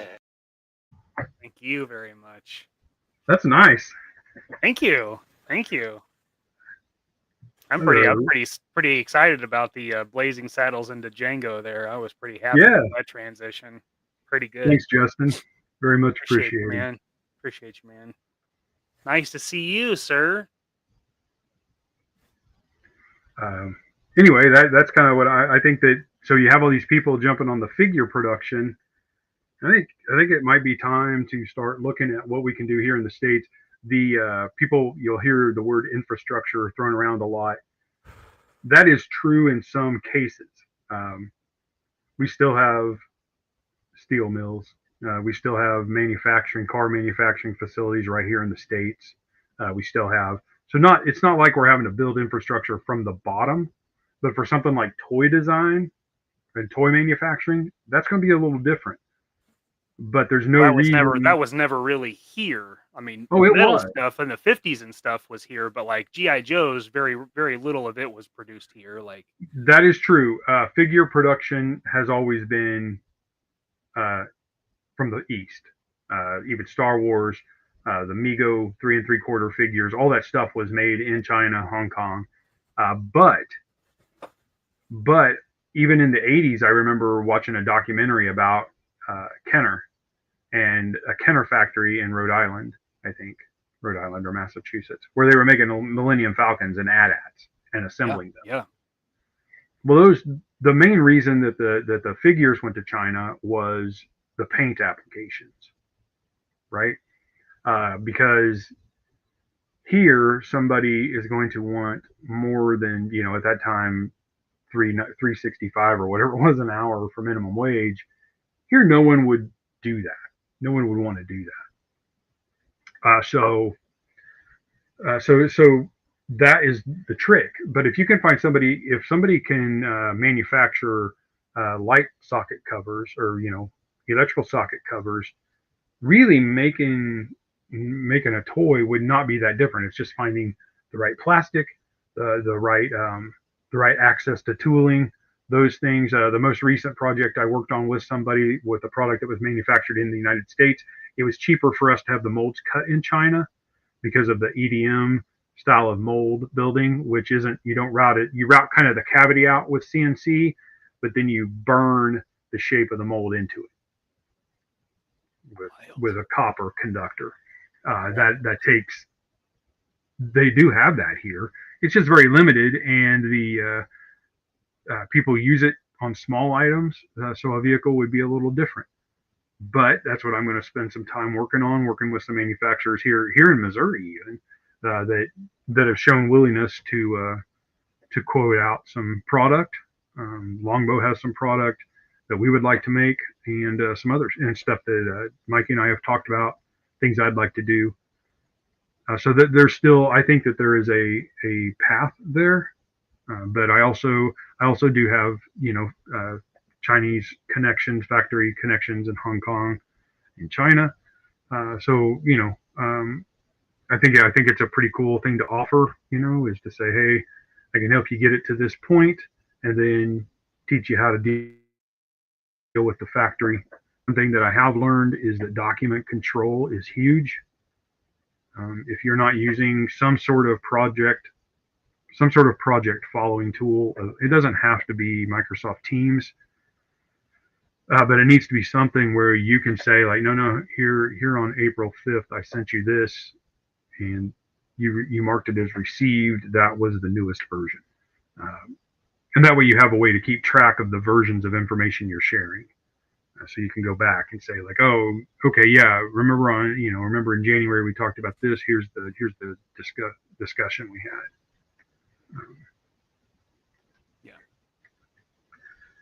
Yeah, why not? Why not? With the call sign Longbow stuff, even the Skeletron stuff, those are all modeled in 3D now. So the paint samples that you usually see are 3D models. Some of them, we take a 3D model, clean it up, and cast it just so we can have plastic that's similar. And that can still be done. That can still be part of the process, is to mold the parts. The nice thing is that if you have access to a good 3D printer, you can actually make the molds that would be necessary to cast the parts. So there's hey man, there are ways to make this happen and ways to make it easier, and I want to explore that while there is an opportunity. I know here in the next few months the government will start at with everything they've done with Doge and all that. They will refocus on the things that they believe will push the agenda of bringing American manufacturing back. And I think those things will be, supporting smaller businesses that are, focusing on manufacturing in the U.S., even if it's just 3D printing. The 3D printing world, I was talking to Mikey about the planned growth for that market by 2032. As the printers, the last 5 years, 3D printers, the only thing that's really gotten better is the software. Some of the resins have gotten better, but the machines all work the same way. It's the speed of them. It's how fast they can heat, how fast they can make the layers, how thin they can make the layers. But in the next wave of those, we will see prints that are almost, you really won't even be able to tell that they're prints. It will all be about the material. And if you're building adult collectibles, you don't have to worry about the durability as much as you do, if you're building something for ages 5 and up. Right. So you've got a little leeway there. But adults still want the articulation. They still want the figure to feel the same. They still want the toy to give them that feeling that they're after. Yeah. And his next question there, I mean, we're seeing that with the Colombian factories. Learning toys that's not an easy feat. It sounds simple. It is not. It's not. You're talking about Chinese factories that have perfected a process over 50 years. Yeah. They've been the cutting edge for 50 years. And now we're talking about moving that to a different place that's used to building very simple engineered things. Like you're not having, with lawn chairs, for example, you're not having to worry about tolerance on a 2mm peg, or how a joint, how it bends together and the clearance between. It's difficult, and like we said, we're seeing that with the Colombian factories, like with Fist and some of the other concept stuff that we've kind of seen. And then there's just so with Colombia especially, the importing, awful, because anything coming from Colombia, customs just assumes there's cocaine in it. That's not even joking about it. Like we had somebody for last year that was they were at Joe Fest, but they had stuff coming to DFW, and customs literally smashed the figures apart. One 1/18th scale figures, smashed them apart to check the torso cavity for cocaine. Literally happened. So along with the learning curve of learning toys and something like that, there's also where is it coming from, and the suspicion we have for other things that come from that region or country. But I think some of that is part of the infrastructure that's going to need to be built, is the understanding that it's a new thing. And of course, if you're used to dealing with that every day and trying to find drugs and trying to find those things, you're going to see something that they've never tried to use as a way of getting things across the border. And that's going to throw up a red flag. But if there's awareness, that, hey, they're doing this, and hey, there's a new way of checking these things without breaking them apart, things like that. Mm-hmm. That's very, I think that's a very important part of bringing things from Central America or Mexico. Yeah. Keeping something on the same, on a continent that's connected would certainly be better than waiting for, 3 months on the ocean, waiting for a container that may get held up in LA's port for God knows how long, or have to go through the Panama Canal and up the East Coast to get to New Jersey and potentially be held up there. It's a logistics it's always been a nightmare, but right now it is awful. It's brutal. Jim, this is exactly what I'm saying.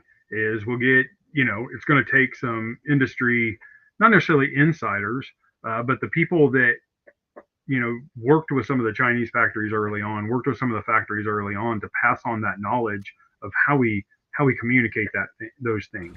Also, Mikey talked about, Central America.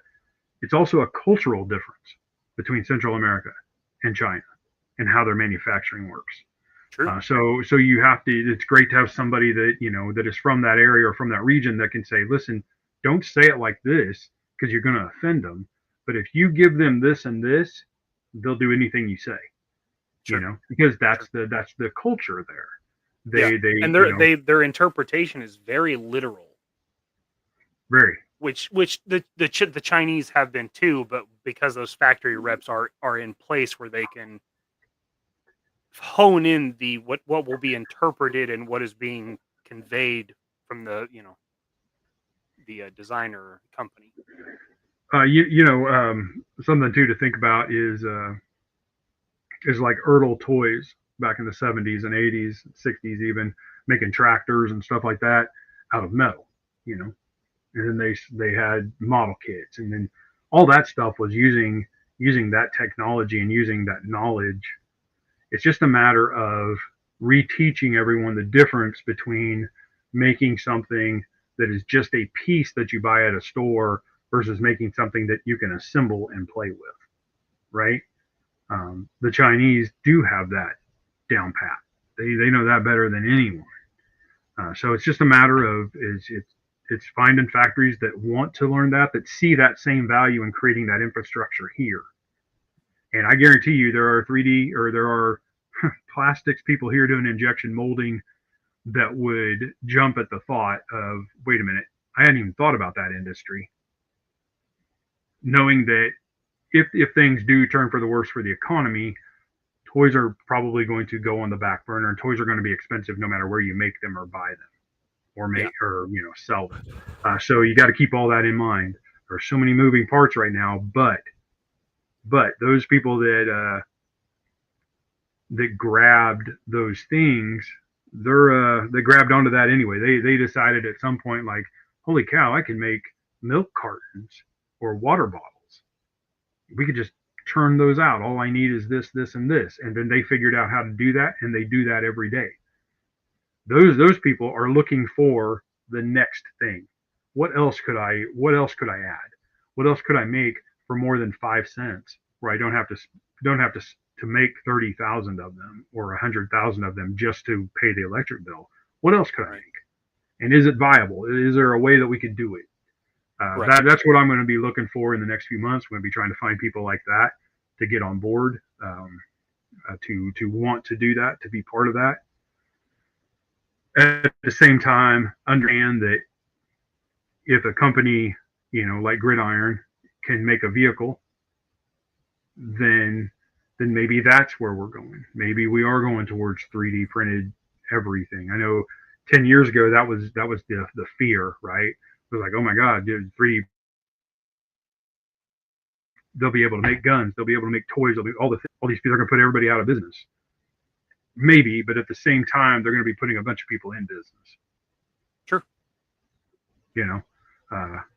So that is definitely a thing. Jim, I don't know. I've wondered that. I've wondered that for a little over a year now. And then last year, even Hasbro ran into the issues with China and decided to move things to Vietnam. Right. And I think there's got to be some things they're thinking there. But do they want to invest the capital? We're talking about these big companies that are laying people off, right, and doing this stuff. And are they also willing to drop money in? Well, I can tell you what, if the government starts giving grants and giving loans to people that are trying to build this vision that they have right now, true, all of those people will jump on that. All of them will. And it'll be competition. And that competition is perfect, because if a big company pioneers it first, it will be a lot easier for a smaller company to come in and say, listen, all I want you to make is this 1/12 scale bike. Sure. So that opens up the competitive market again, right? That brings the really beautiful part about, evil word here, capitalism. that brings the beautiful part. The consumer will drive innovation by choosing the newer brand because Hasbro's not doing it, right? Black Series sucks, but there's a third party guy that's making, oh, those figures are like Star Wars. I'm going to pick those because they have the right articulation, they have the Right. right price point, and it's something new. And Hasbro's going to see that and be like, okay, we got to rethink this because the same stagnant bullshit that we've been doing for 5 years isn't working, and now people have options, and it drives that accountability for choices. It brings people back into the loop that can reinvigorate it. People that were passionate about the lines now become a priority to come into the process because we have to reinvent, we have to attack, we have to reach that audience that will buy our product. Right. So if the nation does get to the point where we can incentivize for investing in our nation, then that brings that back to the table too, which right now we don't have. We have boutique brands and we have the big brands, and they're far apart. Far apart. TC was saying the modularity is great for the figure industry, and I agree with that. And I agree there are a lot of people out there making reproduction parts, 3D printing them quickly, But Jim, I think that the idea here is if we could do that, what's it going to take? The first thing it's going to take, if we were going to do that quickly, would be a resin that is truly a PVA soft material after it's printed that isn't garbage elastic. The elastic material that's out there is very dry looking. It doesn't take paint really well. So that is where we need some tech. We need some tech focused on the chemistry of making a material that is like what an action figure is made out of. Yes. If we can get that, that's the first step, and we don't have that yet. Because right now, I could print the Fist action figures that Don Man has.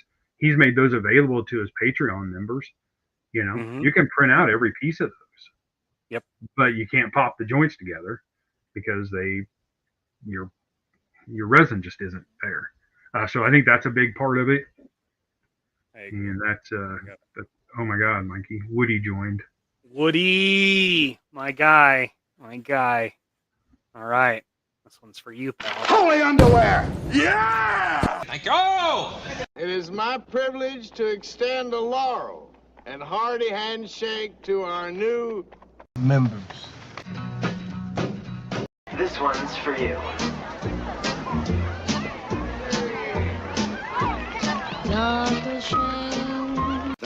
Thank you very much. Thanks, Woody. You very much. Appreciate you, buddy. I really don't know, but it's Todd, and he will find something. Yeah, I mean, he could fully commit to doing Spawn waves and video games. He could go back to doing sports stuff. He could make articulated NFL action figures. He's got his finger in like every pot that's possibly available. He's got the partial Marvel license to do the PVC statue stuff. Who knows? Who knows what Toddy Mac's gonna do? And I would be interested. I'm like middle of the road with. I don't care like that. Yeah, I'm interested in that because the thought is, how lucrative was that license for him? How much was he really having to pay them to make their figures? And was it worth it? Yeah, we've had some great figures, but they are totally standalone. Very few other lines fit with them.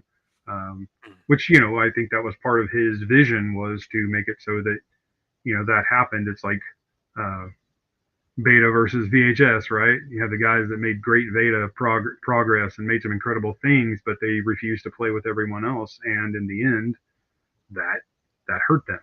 Killed him. But Todd is a very resilient and resourceful man. I'm pretty sure he's got something up his sleeve. We just haven't seen it yet. And it may be a situation where it's more of a standoff right now, where he's just seeing what they really will do, and if they'll totally take that completely, or if they'll let him do limited things. I'm sure there is still a lot going on there. But I'm actually kind of curious to see what he does next. I'm very curious. I'm very curious. I'm curious if he bails on the format, you know, the multiverse figure. Like if he bails on that buck and does something completely different. Like I'm very curious. I'll be watching. I'll be watching. And the thing I will say about this, and anything like what Mikey and I are doing, the ROI is tight. It is super tight. And until we get everything fixed, you know, until we get all this infrastructure in place, until that happens, it's going to be a stumble, and things are going to be more expensive. Our kits, you know, I try to keep them around $25. Spaceman kit will be a little more expensive because it'll have a lot more pieces. But most people don't want to spend 25 to 50 bucks. Most collectors don't want to spend 25 to 50 bucks and then have to do the work or pay somebody to do the work to, you know, end up with almost $200 in an action figure. Sure. Those sure. days are going to tighten up here until things flatten out. And so it's just like the stuff I'm talking about doing for the rest of this year. Like it's scary because, you know, I don't know if there's going to be a true ROI on that is sustainable. But you know, there are things I would love to do, and until I can spend all of my time focusing on it, it's all going to be figuring out the right path, which path is best. And I want to be able to do that. I want somebody to come to me and say, I've got this idea, and I can say, well, the lowest investment would be this, the highest ROI would be this. Which do you want to go with upfront investment? Do you want to worry about the ROI on the back end? Do you just want to make something for yourself? And those are three very different things, right? That's basically just an investment portfolio. Like here's your options. You're just talking about adding like R&D because we're talking about something physical here, not trading fairy dust on a market. Like we're talking about like, okay, if you want to do that, I'm talking about I'm gonna have to dedicate 20 hours into the design of this project. Okay, that's going to cost you this much. Then you're going to have to find somewhere to produce it. Here are the options here. You can do a very limited run and it's going to be more expensive, but you're not worried about selling it. You want these for you. Or are you trying to create a new toy line, bring it to a show and maybe have a few hundred? Or are you talking grand scale, 5 to 10,000 pieces? And all of that is scalable, but not like you think. For any company, like if we were going to do it in the United States, there might not be a company that is prepared to do 10,000 units. Sure. You know, so you have to calculate the capacity of the company you're going to work with.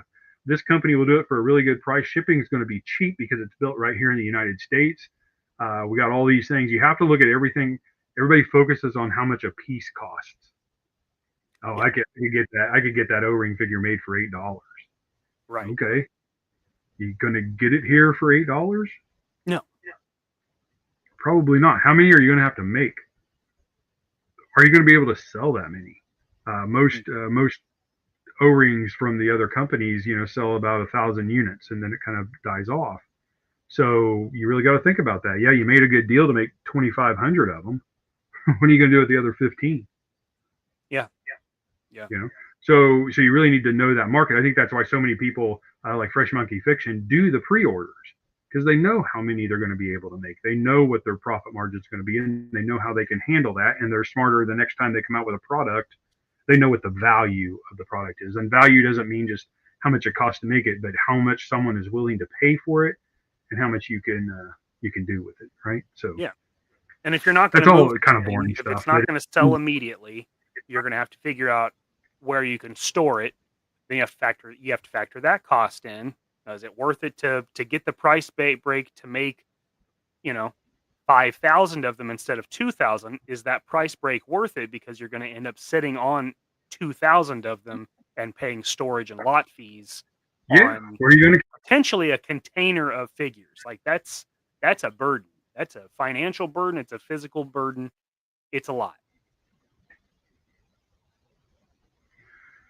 Yeah, so that's, you know, it's just a matter of figuring out what is going to make money Appreciate you, buddy. Happy Easter. Happy Thanks, 420, Woody. pal.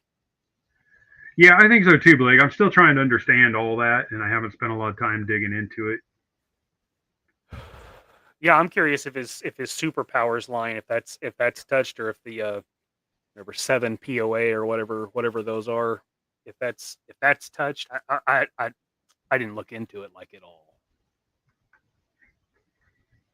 Jim, I really want to focus on science fiction, military kind of concept. I know those exist out there. You can only make so many aliens, colonial marines that fit within that universe. So what if it was a universe where things were different? What if it was a universe where you say, like, right off the bat, this is sometime in the future. These soldiers are genetically created in a lab, male and female. You do it that way, and that way you got every soldier has the potential to be a general. Every soldier has a potential to be a Medal of Honor type recipient. But I think the key to it is making it, to give it a loose story, have some named characters, but then say, all right, you build your squad or you build your army the way you want, kind of like if you were building a Warhammer team, right? So you would like pick who you would want on that team, who your heavy is going to be, who your sniper is going to be, who your assault trooper is going to be, and you could build your own team, and you would have the ability to do colors the way you want, or customize things on the fly. Think about 12-inch GI Joe stuff. They would make a set and make it in green, but for a later set they may mold that same one in red or white or black and do something different. That I think there's some value to that, and I think people have steered away from the 12-inch stuff because it is expensive, and there is it's more complicated, but there is some more fun in it. It's a lot easier with 12-inch stuff to build all the pieces out of harder ABS plastic that's easily paintable, easily customizable. That's what I really want to focus on. I really want to do some stuff like that. Maybe even something like this. Yes, maybe even something like that.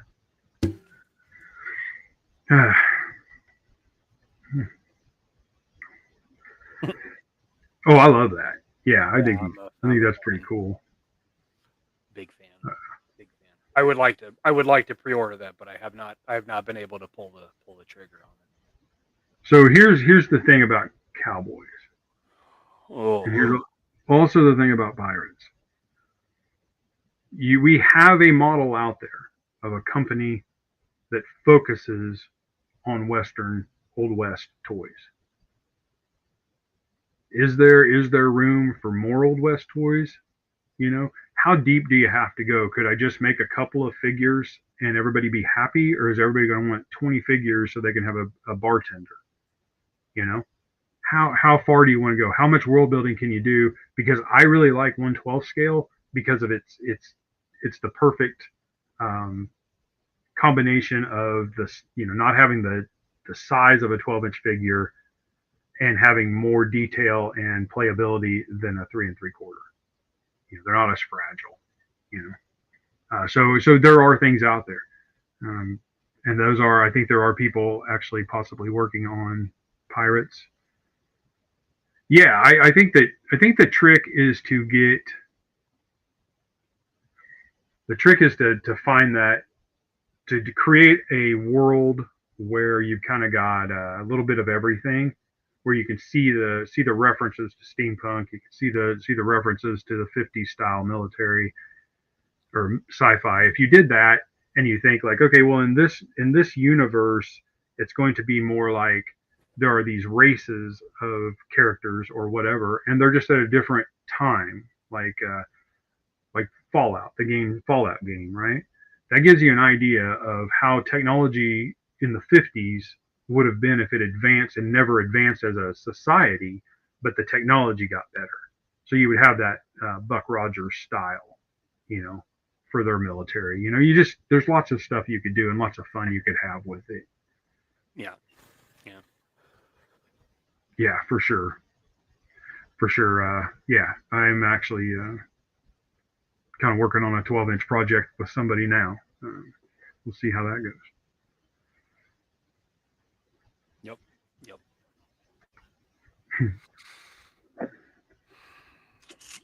Probably. You know, I don't like my Cobra Commander to be suited. I don't. He doesn't. I don't like the political version of him. I like the military dressed one. That being said, I've only made one hooded Cobra Commander, and it lives with my fun. And it's just a classic mail away style classified. Yeah. Yeah, and there are people working on some Brave Star stuff out there. It's exciting to see. Isn't Ramen? Aren't they doing something with Brave Star? Yeah, I think that's who's doing it. Yeah. Hell, he might do that that Pirates that cartoon that was about the same time. He might go for that. Who knows with Ace? He's a wild card. Oh yeah, that would be a really cool concept. And I think some of the stuff that people like about the Dreadnoks is that mentality, right? That anarchist mentality, and Pirates fit into that really good. That might actually be something you could tap into. And then you think about, if it was a pirate ship, how hardly anyone would be wearing or using the same gear. That would all be pillaged. So if you had some basic pirate characters, figures, and then you just had gear, like pirate gear, like different falchions and swords and sabers and different things they would carry. And, so, you throw all that around, there's concepts, man. If somebody did something like that, yes, I did. And I think it's awesome. What's up, Max? Morning, Max. Yeah, I love riffs, man. I love the idea of that having a, if you thought that, if Toy Story was a real story, like a real comic book where you'd have Buzz Lightyear crash landing next to a Western town being followed by an alien species, and you'd have, just those two things alone, future sci-fi mashed with the Old West, that even an idea like that would be pretty cool. Oh, yeah. Yeah.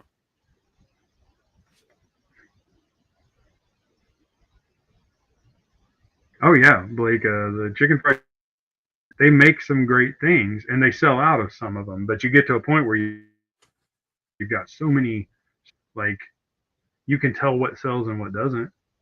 So they know what sells and what doesn't. They know what people will pay for and what they just say they want, and that happens a lot. That happens a lot with classified. People say, "Oh, I want," and then they're like, "Well, not like that." Right. Well, okay, but this is a way to do it for everybody. Well, yeah, I'm dumb. Yeah. I'll wait for Ross. Yeah, and it's exactly, yeah. And with the classified, it's really weird because it's like people say what they want, and I do it too because I'm not a I'm not a collector. I'm definitely a consumer, but I'm not much of a collector. So I'll be like, man, I would really like to see whatever this character is, but I'm literally saying like I would like to see it, like not that I would want to buy it to put it on the shelf. I would just like to see them do, fill in the blank. People said that with Starduster. They're like, oh man, that'd be cool if they did a Starduster. Now we got Retro Dude, we get a Starduster, and I'd be like, yep. Did you get one? No, I didn't want that one. I'm like, it was just a repaint of Duke. Okay. Like, yeah, no shit. Do you want the Recondo variant? Like, what that? Yeah, that's always what it's been.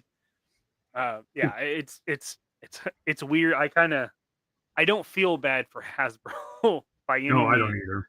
But I feel bad for the person that's trying to read enough of the internet to get an idea what they should do, but not too much into a certain sect. Whoever's doing it has obviously got their fucking thumb on the pulse with Dreadnoks. Like, they obviously were like, oh shit, these sell no matter what. Do them all. Before too long, we'll get into the Spy Troops versions and all of those. But yeah, it's It's interesting. It's interesting to see it. That is a big one right there. Media tie-in and lore. Yes.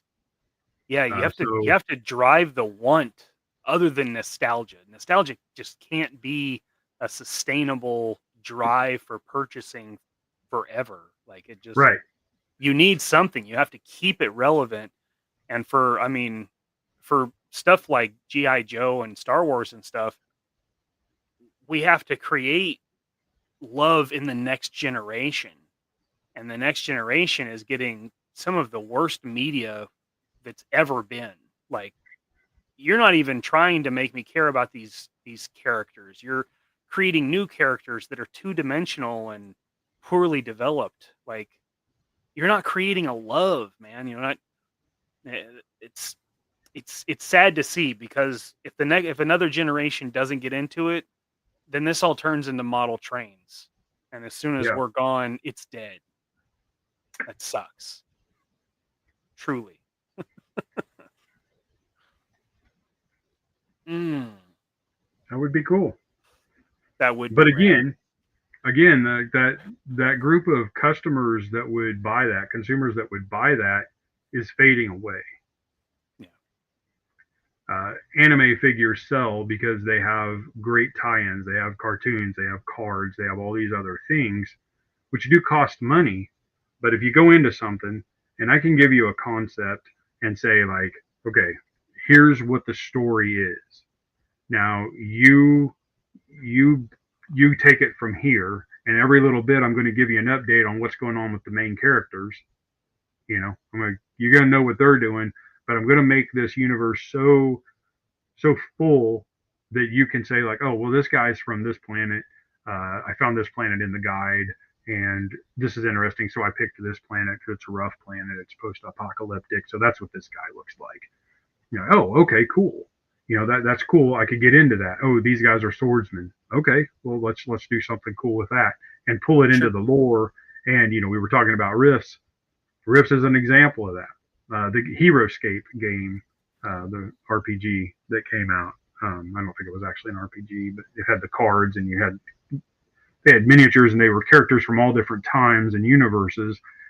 And the whole idea was somebody opened a portal to go get the best heroes out of every generation and bring them in to help fight this this threat. That's a pretty cool idea because that gives you the opportunity to do all of these things.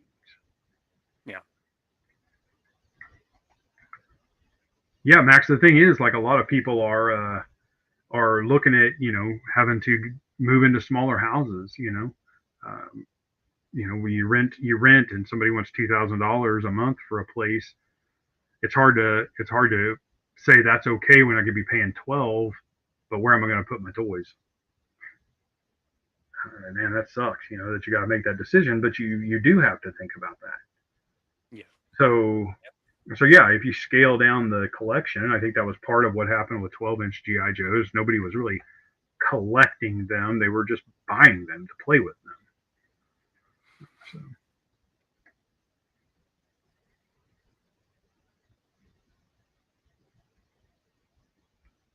That's true, Jeff. Minecraft is one of those things that had a lot of help from online influencers. I can't tell you. There's probably an infinite number of streams that are just people running around playing Minecraft that get watched, that have thousands of subscribers. Sure. And that is a key thing, So, thinking about that and thinking like, okay, I'm going to create this new toy line, and it's going to be this, and it's going to be this, and it's going to be this, and here's my story. I really just want to make action figures, and somebody's like, well, okay, but you're going to need media. So now you're going to have to pay somebody to make a little cartoon. You have to pay somebody, and then you're going to have to pay to get it online. You have to pay to get it in front of people. And what I'm thinking about here is the 30-second GI Joe animation shots that were to sell the comic books. Those were so good. I remember when the cartoon was going to come out, and I was so excited because when I heard we were going to be able to see the cartoon where I lived, I was excited because I thought it was just going to be like those 30-second spots and be, oh, wow, cool. I'm going to get 30 minutes of that now. but it wasn't. No. So maybe 30-second shots, intense action, show a lot of the characters, show a lot of the figures in action, and then get it out there for people to see. It's a different concept, I know, and I really would hate to rely on AI for that because there are so many talented artists that can help put something like that together. Oh yeah. But you know, you could. In fact, there's plenty of AI generated. They're even using AI to generate false stories about killers and you know, rapists. Like on YouTube, there's a ton of those channels that used to be like true crime stories, and now it's all AI generated, and it's just made up pictures, and the story's not even real. Yeah. Yeah, that's true, Jim. What you have to do again is if you say, I'm going to, I want to know how much everything's going to cost. What's my ROI? It all depends on how much you want to spend to get the advertising out there. If you're going to rely on that, you're going to rely on doing that, and that's part of your business model, you're going to spend some money. You don't have to get a Super Bowl spot. That would be cool, but you don't have to get a Super Bowl spot. But you got to find out what audiences like it, find a show that has that kind of thing, and then try to advertise on that show. Try to get you a spot in there. Because even a web comic, you're going to have to get people to look at it and see how it ties into your toys. So yeah, I mean, there's a lot to it. I think it is, Jim, and space is that final frontier, and it happened in the 70s, in the late 70s. There were a lot of people trying to do space toys, and that and it died for various reasons, but a lot of that was keyed on by the moon landing. However you feel about that, but that's what people wanted to do space stuff and talking about allegedly. Alleged moon landing, you mean actually? So. You mean Stanley Kubrick's best movie? Okay. Triple D's Dungeon. What up, Dave?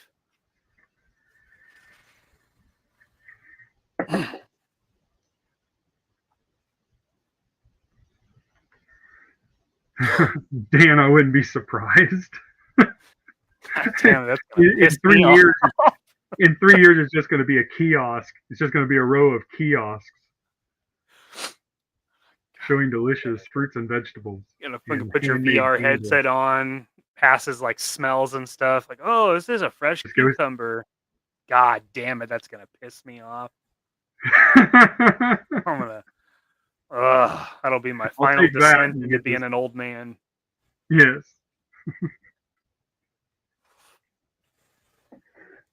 They are. It is one of those things, but it's really difficult to make something incredibly modular that is also personal.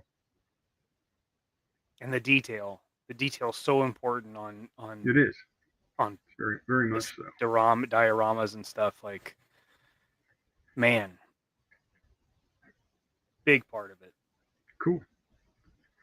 Well, we almost got 3 hours logged here. That's what happens. Okay? I just go on and on and on. You get into it. Get Dad talking about tariffs and toy imports, and he just runs away with it. Just like that. Exactly. Yeah, so 2 weeks we'll do another show. Should have some more stuff done on the Spaceman. Should have some other stuff going on.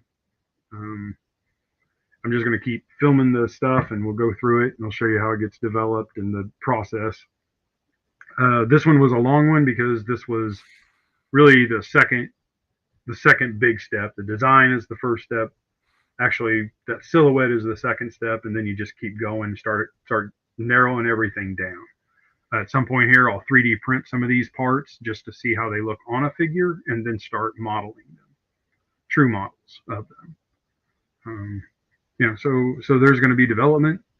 You'll probably see some more spaceship pictures before then. That's a fun little side project.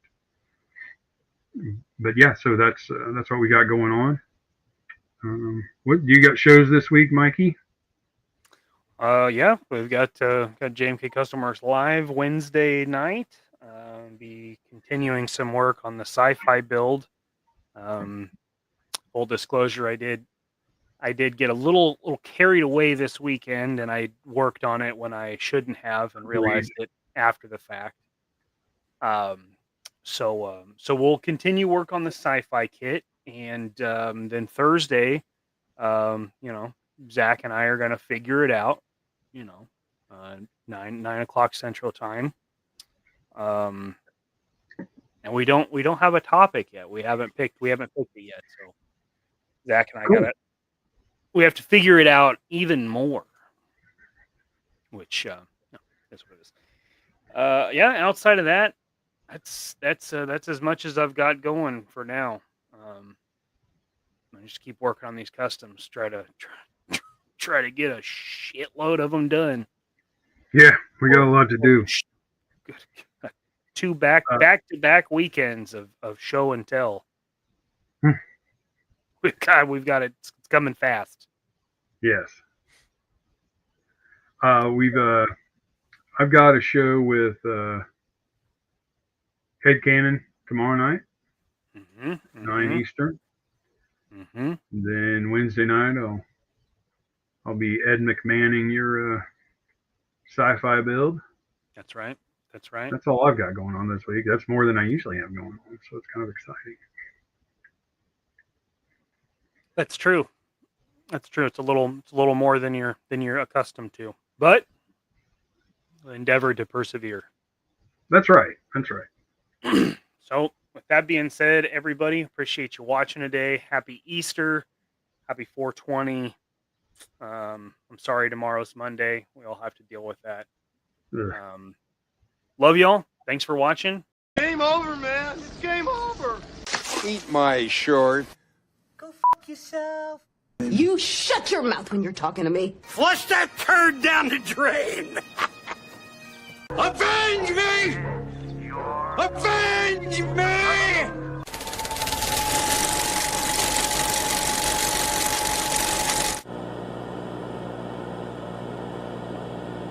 Thank you.